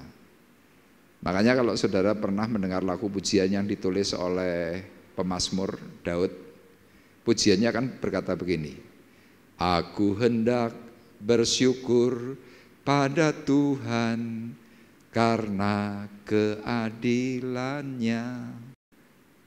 dan bermazmur bagi nama Tuhan yang maha tinggi. Ya Tuhan, Tuhan kami, betapa mulianya namamu, Tuhan kami, dimuliakan atas seluruh bumi. Saya mau tanya pada Bapak Ibu, lagu ini dicipta oleh pemazmur itu kapan? Waktu pemazmur itu ngalami pengampunan dari Tuhan waktu dia jatuh di dalam dosa. Makanya dia berkata, aku hendak bersyukur pada Tuhan karena keadilannya. Zaman waktu itu Bapak Ibu, kalau orang berbuat dosa berhadapan dengan Tuhan, hukumnya langsung mati teksek. Kita hari ini enak berbuat dosa, Anda masih diberi kesempatan yang namanya dengan hukum kasih karunia. Anda diberi kesabaran oleh Tuhan. Tapi zaman dulu mati. Makanya orang-orang zaman dulu bicara tentang ibadah, mereka nggak berani main-main. Kenapa? Karena kalau orang zaman waktu itu tidak ibadah, hukumnya saudara tahu apa? Rajam. Anda tahu rajam? Dibalangi watu. Mati we, mati we. Sing balangi wong sak kampung. Orang berzina, rajam. Nah, Paulus menerima keadilan Kristus. Saya tuliskan ucapan syukur yang tak terkira dari Rasul Paulus sehingga dia berusaha semaksimal mungkin untuk menyelamatkan umat Tuhan. Kenapa? Dikarenakan dia prihatin ada banyak orang yang seperti dirinya, kenal agama tetapi melakukan perbuatan yang buruk seperti Paulus pada waktu yang lampau. Ayatnya ayat 1 sampai 4, perhatikan. Tolong tampilkan full aja. Dari Paulus, hamba Kristus Yesus yang dipanggil menjadi rasul dan apa saudara? Dikuduskan. Dikuduskan itu artinya apa? Dibenarkan. Dikuduskan itu artinya diberi keadilan. Jadi Bapak Ibu semua yang hari ini percaya kepada Tuhan, Anda pun sudah dikuduskan. Anda sudah diberi keadilan. Nah sekarang pertanyaannya, waktu kita ini sudah dikuduskan, kita diberi keadilan oleh Tuhan, sikap kita apa? Rasul Paulus punya sikap untuk memberitakan Injil Allah.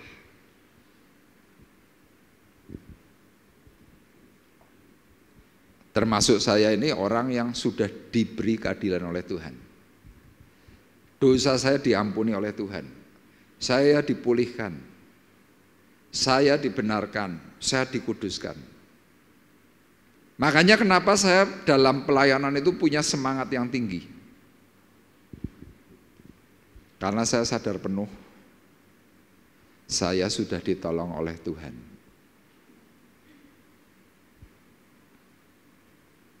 Kalau nggak ditolong oleh Tuhan,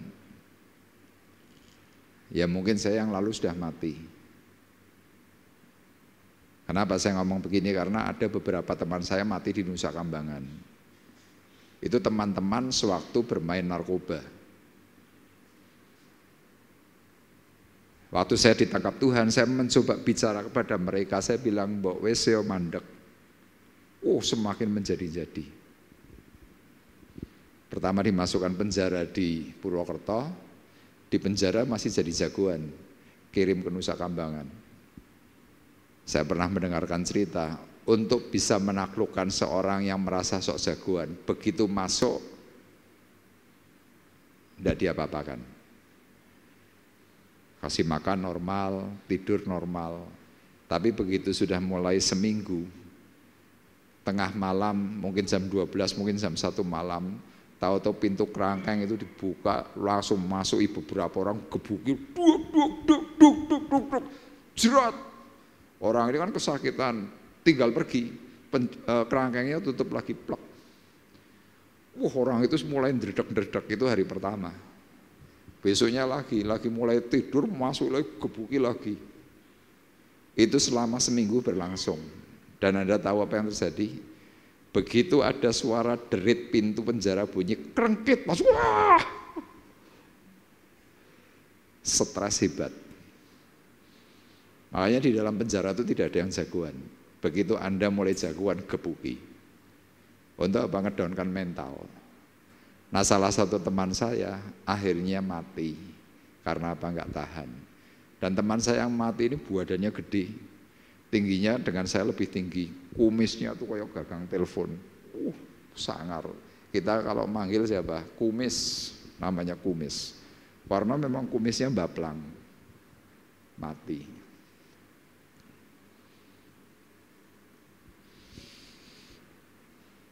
Jadi pengudusan yang daripada Tuhan,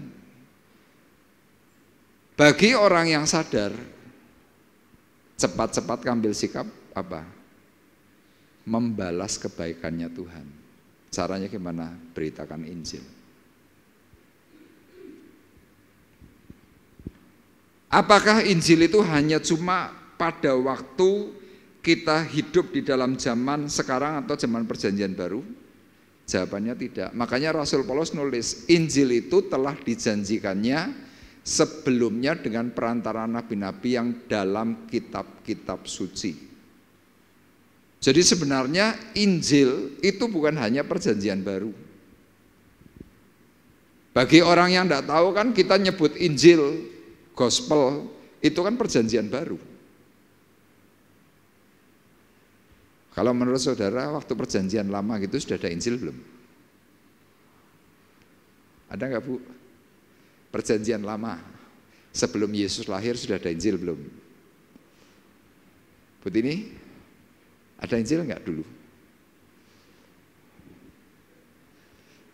Kak Rini, zaman perjanjian lama ada Injil enggak? Sudah ada. Itu ditulis oleh Rasul Paulus dalam Galatia 3 ayat 8. Just bisa tampilkan enggak? Galatia 3 ayat 8. Kita perhatikan, ini tulisannya Paulus. Kita tunggu ya sebentar.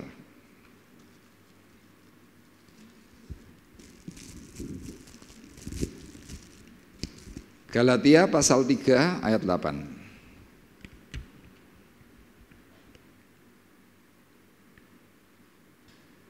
Ya, Bapak Ibu perhatikan firman Tuhan berkata, dan kitab suci yang sebelumnya mengetahui bahwa Allah membenarkan orang-orang bukan Yahudi oleh karena iman, telah terlebih dahulu memberitakan Injil kepada siapa saudara?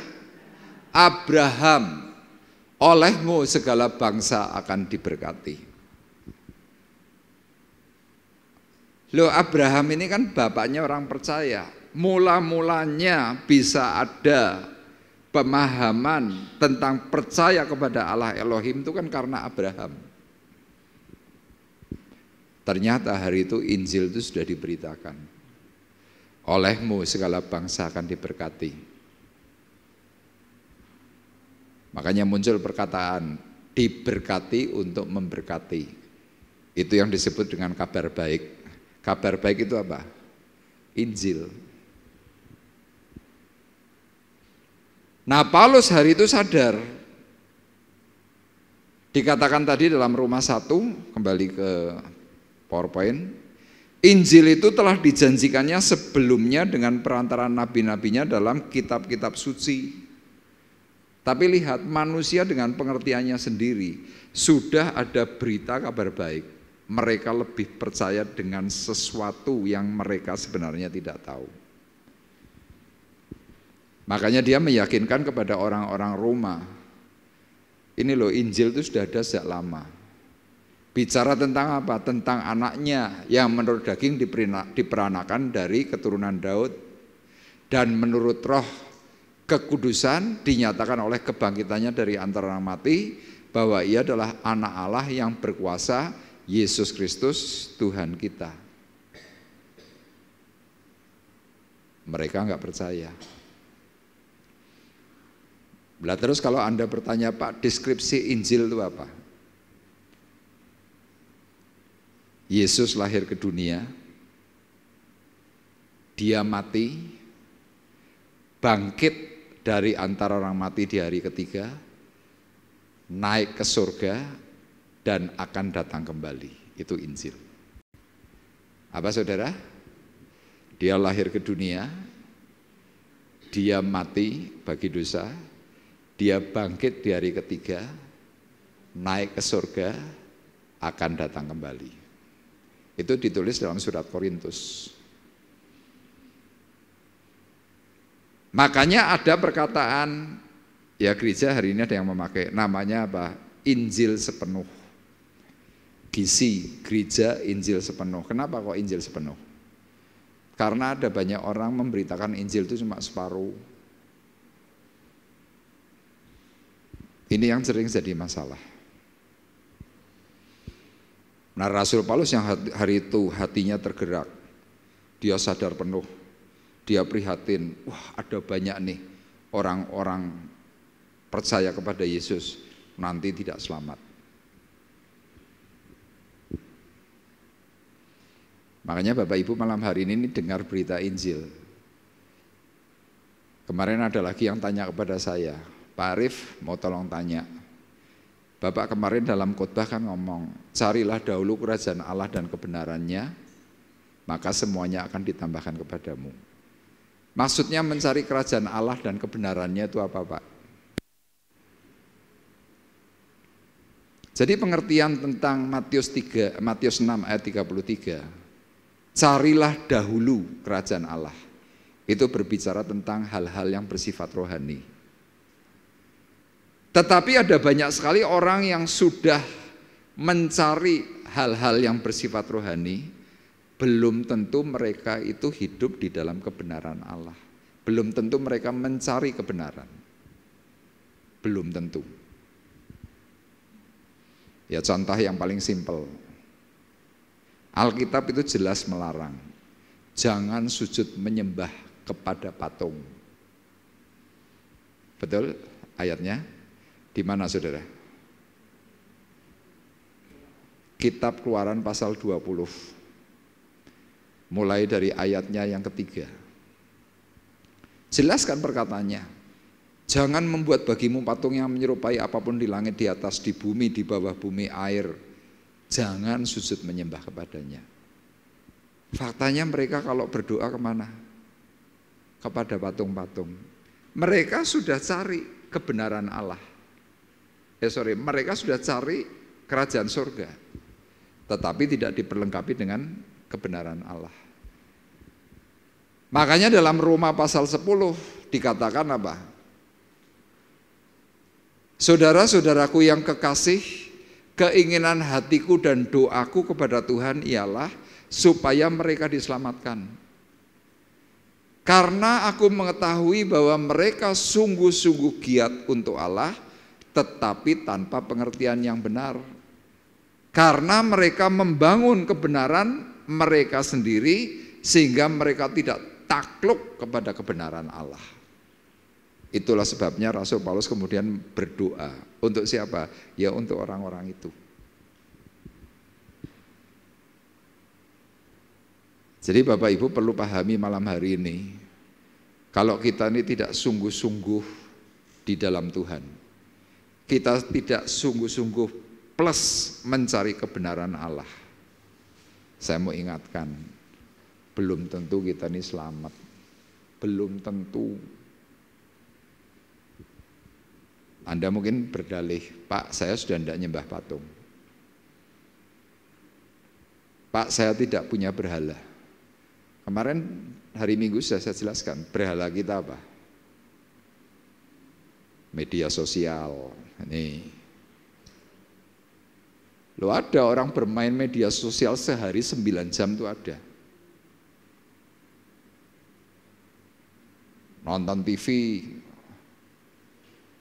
itu yang namanya drakor, yang namanya drama box atau apa itu namanya. Wih, akeh banget harus nyekel drama box. Kalau drama box sekali putar itu berapa coba? 2 jam. Engko nek wis begitu adegannya mulai gentak-gentakan.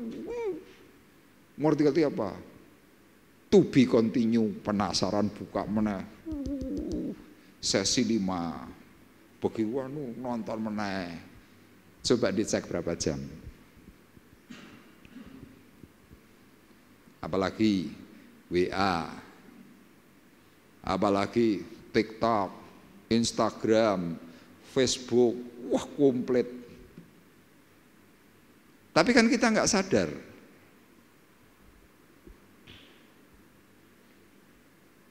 Kemarin Rasul Paulus dalam surat 1 Tesalonika pasal 5 menjelaskan,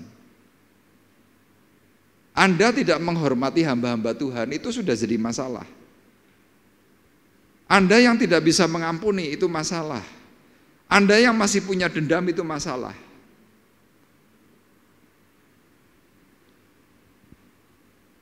Loh, apalagi kalau kita sampai melakukan perbuatan-perbuatan yang dilarang oleh Tuhan dalam 10 perintah Allah. Saya mau tanya kepada Bapak Ibu, kalau kita masih suka judi itu kira-kira hukumnya di mana? Dalam 10 perintah Allah. Kan tidak ada ya tulisannya dilarang berjudi gitu kan, nggak ada kan. Tapi hukumnya kalau orang judi itu di mana? Di dalam 10 perintah Allah, perintah yang terakhir, perkataannya apa? Jangan kamu mengingini barang atau milik orang lain. Jangan mengingini istrinya atau apanya dan lain sebagainya.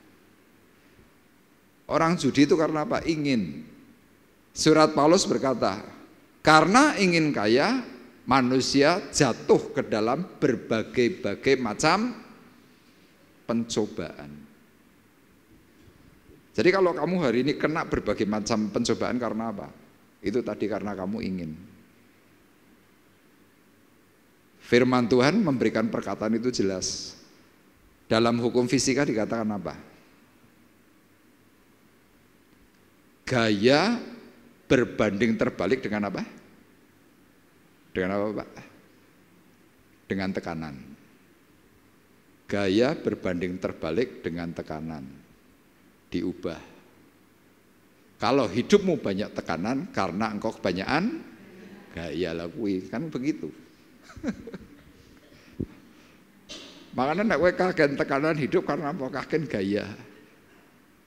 Gilirannya nggak perlu sesuatu, nekat, ngutang dan lain sebagainya, ya Anda jadi masalah. Ya ini tadi yang pertama karena menerima keadilan Kristus. Yang kedua, Paulus berusaha menyelamatkan orang lain karena apa? Dia dipercaya oleh Tuhan untuk bisa jadi penuntun. Anda yakin nggak sebagai orang-orang yang sudah penuh Roh Kudus, Anda juga dipakai oleh Tuhan untuk bisa jadi penuntun? Anda yakin nggak? Coba yang yakin angkat tangan. Nah, semuanya kan angkat tangan. Memang itulah kita. Roma 1 ayat 5-7 perhatikan. Dengan perantaraannya kami menerima kasih karunia dan jabatan rasul untuk apa saudara? Menuntun semua bangsa. Kita nggak usah ngomong semua bangsa lah, kita ganti. Untuk menuntun semua orang. Supaya mereka percaya dan taat kepada namanya. Kamu juga termasuk di antara mereka. Kamu yang telah dipanggil dan menjadi, Anda ini sudah dipanggil dan jadi milik Kristus. Kepada kamu sekalian yang tinggal di Roma yang dikasih Allah, kita ganti. Kepada kamu sekalian yang tinggal di Temanggung. Ranono amine rapopo. Yang dikasih Allah, yang dipanggil dan dijadikan orang-orang kudus. Oh, berarti kan hidupmu sama dengan Paulus. Dipanggil dan dikuduskan. Disebut orang-orang kudus. Kasih karunia menyertai kamu dan damai sejahtera dari Allah Bapa kita dan dari Tuhan kita, Yesus Kristus.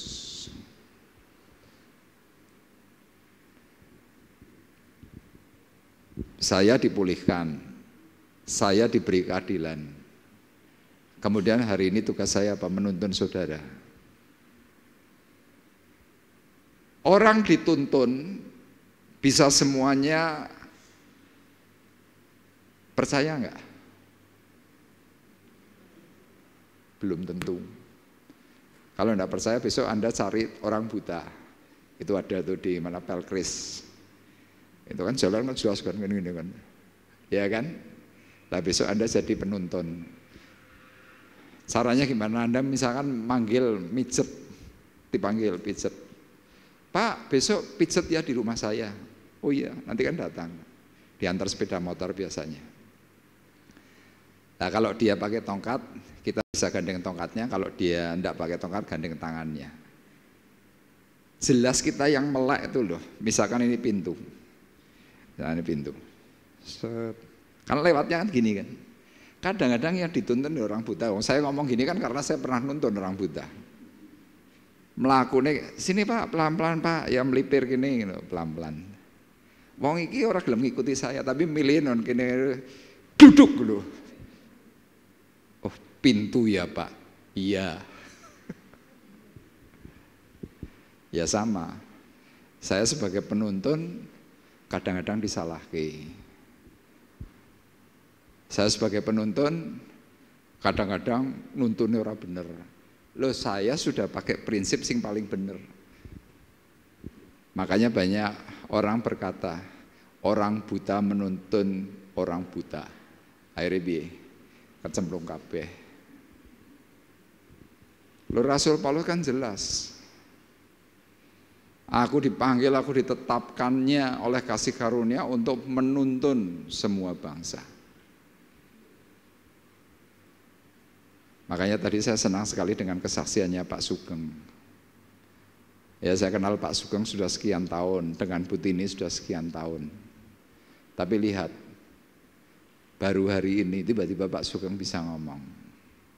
Kalau bukan karena kasih karunia Tuhan. Loh kalau dalam batin saya dari zaman dulu, dari awal saya jadi gembala, nek iso kabeh wong ning kene wong lanang melu men scam kabeh. Sing wedok-wedok kabeh melu woman camp kabeh kepengine. Tapi begitu ditawari biasanya apa? Pak jangan sekarang Pak, saya belum siap. Tak takoki kapan siape. Loh Bapak Ibu percaya saja, kita kalau ditawari untuk hal yang rohani tidak ada yang siap. Wes ngono wae.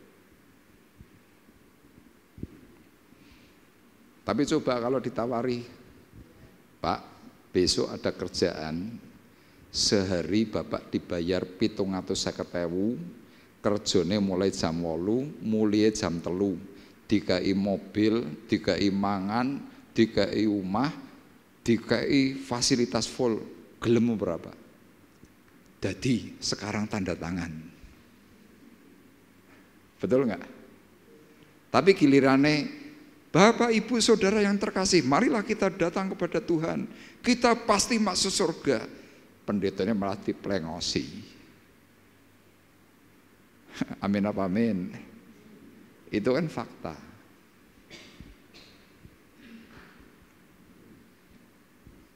Ini PR Bapak Ibu. Nah Paulus bisa ngomong seperti itu kenapa? Dia ngelihat, wah banyak sekali orang tuh nanti celaka. Itu loh, ada pendoa dari luar negeri pernah khotbah di tempatnya Pak Bekti. Dia bisa ngomong, Pak Bekti, saya melihat jemaat Bapak itu antusias semua.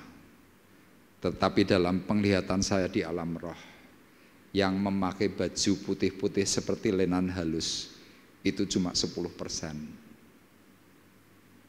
Jemaatnya Pak Bekti 6.000, sing mlebu surga cuma 600, sing 5.400 yang di.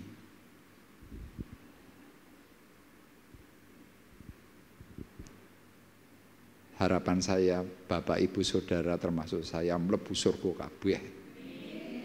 Makanya yang kedua jadilah penuntun. Dan yang ketiga yang terakhir, ini sudah jam 8:04. Tugas kita adalah selalu mengingatkan. Tugas kita sebagai orang percaya adalah selalu mengingatkan bahwa hukuman Allah itu ada. Secara khusus bagi orang-orang yang berpikiran bodoh. Nih ayatnya, Roma 1 ayat 18-21. Paulus dalam keprihatinannya dia berkata, sebab murka Allah itu nyata dari surga atas segala kefasikan dan kelaliman manusia yang menindas kebenaran dengan kelaliman. Karena apa yang dapat mereka ketahui tentang Allah nyata bagi mereka. Sebab Allah telah menyatakannya kepada mereka. Sebab apa yang tidak nampak daripada Allah, yaitu kekuatannya yang kekal dan keilahiannya, dapat nampak kepada pikiran dari karyanya sejak dunia diciptakan, sehingga mereka tidak dapat berdalih. Sebab sekalipun mereka mengenal Allah, mereka tidak memuliakan Dia sebagai Allah atau mengucap syukur kepadanya. Sebaliknya pikiran mereka menjadi sia-sia dan hati mereka yang bodoh menjadi gelap.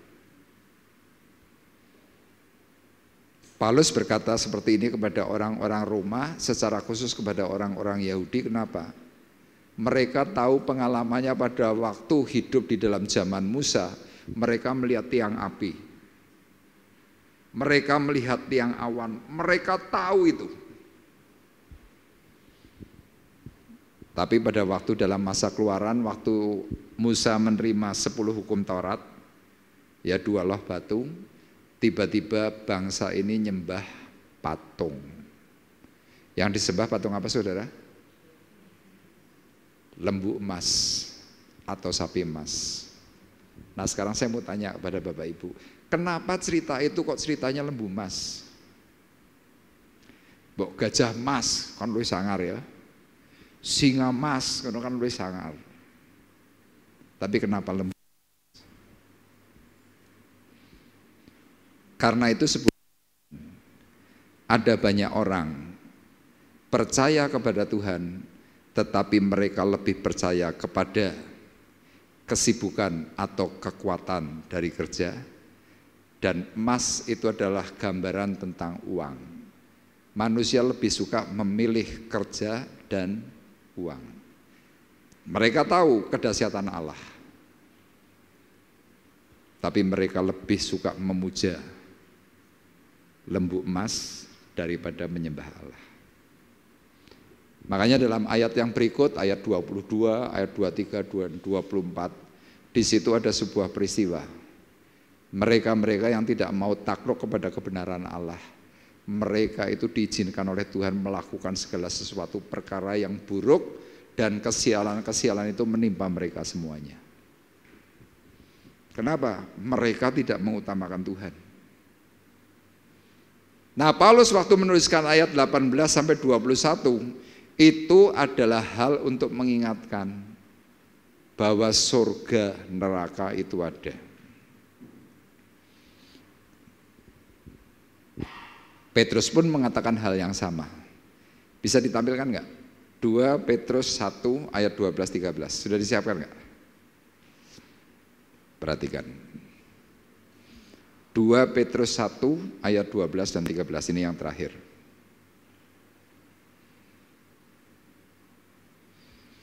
Oke, 2 Petrus 1 ayat 12.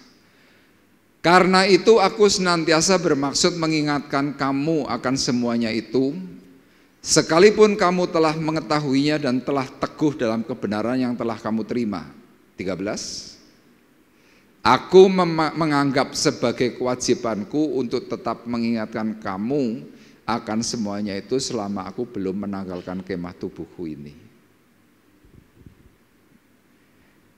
Jadi para hamba Tuhan, saya, pendeta, rohaniwan, terus akan bicara seperti apa yang dikatakan oleh firman Tuhan sampai hamba Tuhan itu mati. Petrus mengatakan ini, dia memberikan penandasan penekanan. Tekanannya apa? Meskipun kamu sudah tahu, tetapi aku menganggap sebagai kewajibanku untuk tetap mengingatkan kamu akan semuanya itu. Makanya kalau Bapak Ibu ya mungkin sedang tidak hadir dalam ibadah, saya tanya, kenapa? Anda jangan tersinggung. Saya mengingatkan, ayo ibadah, Anda jangan marah. Kenapa? Itu tugas hamba Tuhan. Kalau hamba Tuhan sudah tidak lagi mempertanyakan itu, Anda perlu hati-hati. Kenapa? Tuhan pun juga kadang-kadang punya batas kesabaran. Makanya malam hari ini kita yang diberi perkataan firman Tuhan, kita diingatkan, yuk kita bersama-sama melakukan usaha penyelamatan. Kenapa? Waktu Tuhan sudah tidak lama.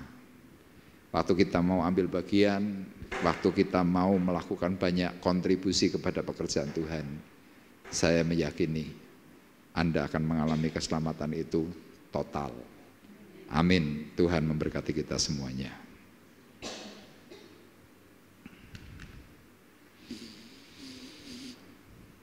Kita akan menaikkan pujian dengan segenap hati, dengan segenap jiwa aku memujimu.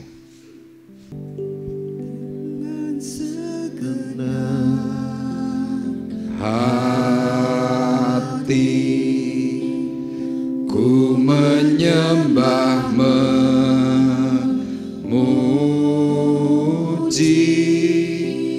sampai seluruh bumi bersujud mengakui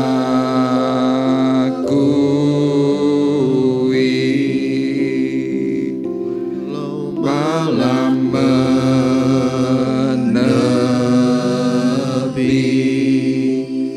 tak akan ku sendiri,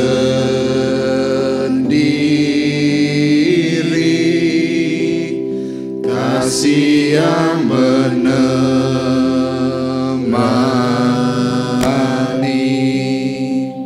kau setia menanti.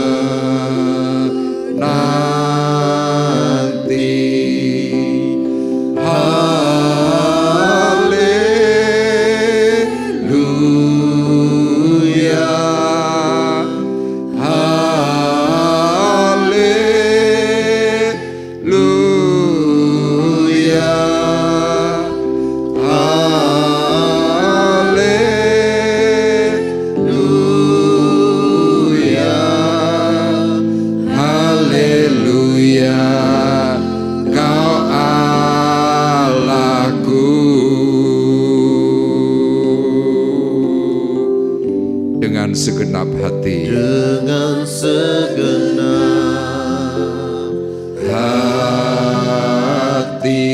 menyembah memuji. Ku menyembah memuji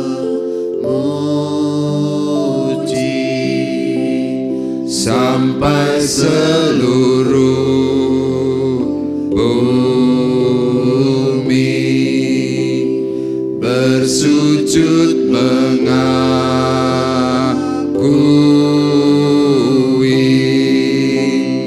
Haleluya,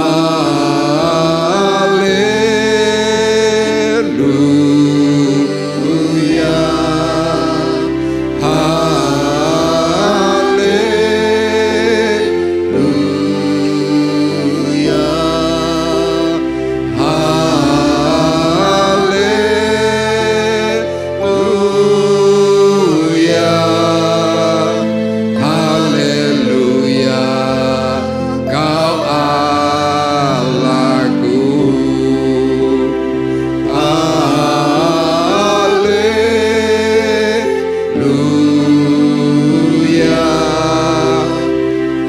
Kau Allahku, haleluya, haleluya, haleluya, haleluya. Kau Allahku,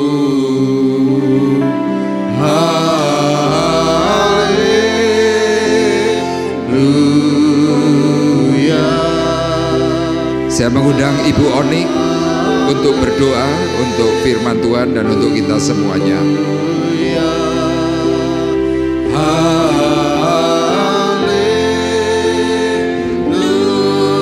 Haleluya, haleluya, Kau Allahku. Haleluya, Kau Allahku. Haleluya, Kau Allahku.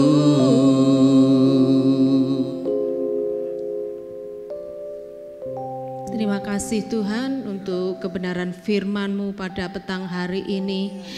Kalau kami sudah mendengar firman-Mu, Injil-Mu ini Tuhan, biarlah malam hari ini Tuhan, Engkau memberikan kepada kami kekuatan baru Tuhan. Kekuatan di dalam iman percaya kami, bahwa di dalam Engkau ada keselamatan, di dalam Engkau Tuhan ada pemulihan, dan kami percaya Tuhan, pengharapan kami tidaklah sia-sia di dalam pengiringan kami kepada Engkau ya Bapa. Terima kasih Tuhan, terima kasih. Biarlah Tuhan kami terus memohon kepada Roh Kudus untuk selalu menolong kami, untuk mengingatkan, untuk terus mendekat kepada Engkau. Dan kami mohon kepada Engkau ya Roh Kudus, jangan pernah tinggalkan kami, karena tanpa Engkau ya Tuhan, kami tidak mampu melakukan apa-apa. Tetapi bersama Engkau kami percaya kekuatan baru terus ada akan bersama dengan kami.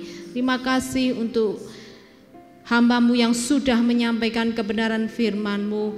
Terima kasih ya Bapa. Pakai terus hamba-Mu Bapak Arif Tuhan di dalam pelayanannya. Kami mohon juga kepada Engkau kekuatan kesehatan ilahi turun atas hidupnya, dan Engkau berkati keluarganya. Biarlah apa yang menjadi kebutuhannya, kami percaya Tuhan Engkau juga akan cukupkan. Bahkan kami perkatakan lebih daripada cukup. Terima kasih Tuhan, terima kasih untuk sore hari ini. Biarlah Tuhan seluruh jemaat-Mu yang hadir pada sore hari ini Tuhan, juga Tuhan yang sudah mendengarkan kebenaran Injil-Mu, kami boleh Tuhan Engkau pakai di dalam hidup kami untuk menyatakan kasih Tuhan, untuk menyatakan kebesaran Tuhan yang terus ada pada kami. Terima kasih Tuhan, kami terus mohon perlindungan dan kekuatan daripada Engkau. Di dalam nama Tuhan Yesus kami alaskan doa sembahyang ini. Haleluya. Amin. Puji Tuhan, dan kita akan bersama-sama mengakhiri perjumpaan ibadah kita. Saya mengundang kembali Bapak Ibu untuk bangkit berdiri, kita akan berdoa. Kami memiliki Tuhan Yesus Kristus. Tuhan sebagai Tuan, Yesus sebagai Juru Selamat, The Savior. Dan Kristus adalah pribadi yang diurapi oleh Bapa yang di surga. Itulah sebabnya Tuhan, malam hari ini kami mau menyatakan bahwa Engkau adalah Tuhan kami. Engkau adalah Juru Selamat kami. Engkau adalah pribadi yang ditentukan oleh Allah untuk menolong kami semuanya. Melalui berita Injil kebenaran yang kami sudah terima, kami meyakini kuasa-Mu yang dahsyat dan ajaib melanda kami semuanya, sehingga kami dipulihkan dan juga diberkati oleh Tuhan sesuai dengan waktu yang Tuhan sudah aturkan, dan kami Tuhan mengalami semuanya, sehingga kami Tuhan mau tetap menjadi saksi-Mu yang setia. Kami mau melangkah benar, kami siap untuk menjadi penuntun bagi teman-teman kami yang saat ini tersesat, terhilang. Bahkan keluarga kami Tuhan yang sedang mengalami persoalan, mengalami kemalangan. Kami juga ditentukan oleh Tuhan untuk menjadi pengarah, supaya mereka semuanya yang sedang mengalami Tuhan kemalangan-kemalangan, kami boleh menjadi pribadi yang memberikan arahan-arahan baru, sehingga mereka yang mengalami kelemahan kembali dipulihkan oleh Tuhan. Hamba-Mu berdoa Tuhan untuk kami semua yang hadir, mereka yang sakit disembuhkan oleh Tuhan, mereka yang sedang mengalami kekurangan Tuhan beri berkat kasih dan kelimpahan, yang mengalami problem-problem Tuhan Engkau yang akan menuntaskan semuanya, sehingga mereka semua mengalami kelegaan di dalam Tuhan. Kami bersyukur Tuhan, dan kalau sebentar kami juga akan menerima berkat kasih, makanan minuman yang sudah disediakan Engkau kuduskan menjadi kesehatan bagi kami. Memberkati Tuhan akan sidang jemaat-Mu yang sudah menyediakan, gantikan berkali lipat dari apa yang ditabur. Itulah doa, sembahyang, dan keyakinan kami. Ketika kami memberkati, maka kami diberkati. Apa yang kami taburkan Tuhan akan dikembalikan oleh Tuhan, bukan hanya 30 kali, bukan hanya 60 kali, tetapi 100 kali lipat dari apa yang dikerjakan. Terima kasih Tuhan. Tiba saatnya sekarang kami mengangkat hati kami, mengangkat tangan kami di hadapan Tuhan. Sidang jemaat Tuhan terkasih, marilah kita bersama-sama pulang dengan membawa berkat damai sejahtera Allah. Pulang dengan membawa kasih karunia Tuhan Yesus Kristus. Di dalam persekutuan Roh Kudus, Tuhan menyertakan rahmat atas kami semuanya yang hadir, sehingga kami hidup di dalam kegemilangan bersama Tuhan. Tidak ada kerugian, tidak ada kesusahan, tidak ada kecelakaan, karena Tuhan yang memberkati kami semuanya. Di dalam nama Tuhan Yesus Kristus kami berdoa dan mengucapkan syukur kami. Kita yang diberkati oleh Tuhan bersama-sama berkata amin. Selamat pulang, Tuhan memberkati kita semuanya.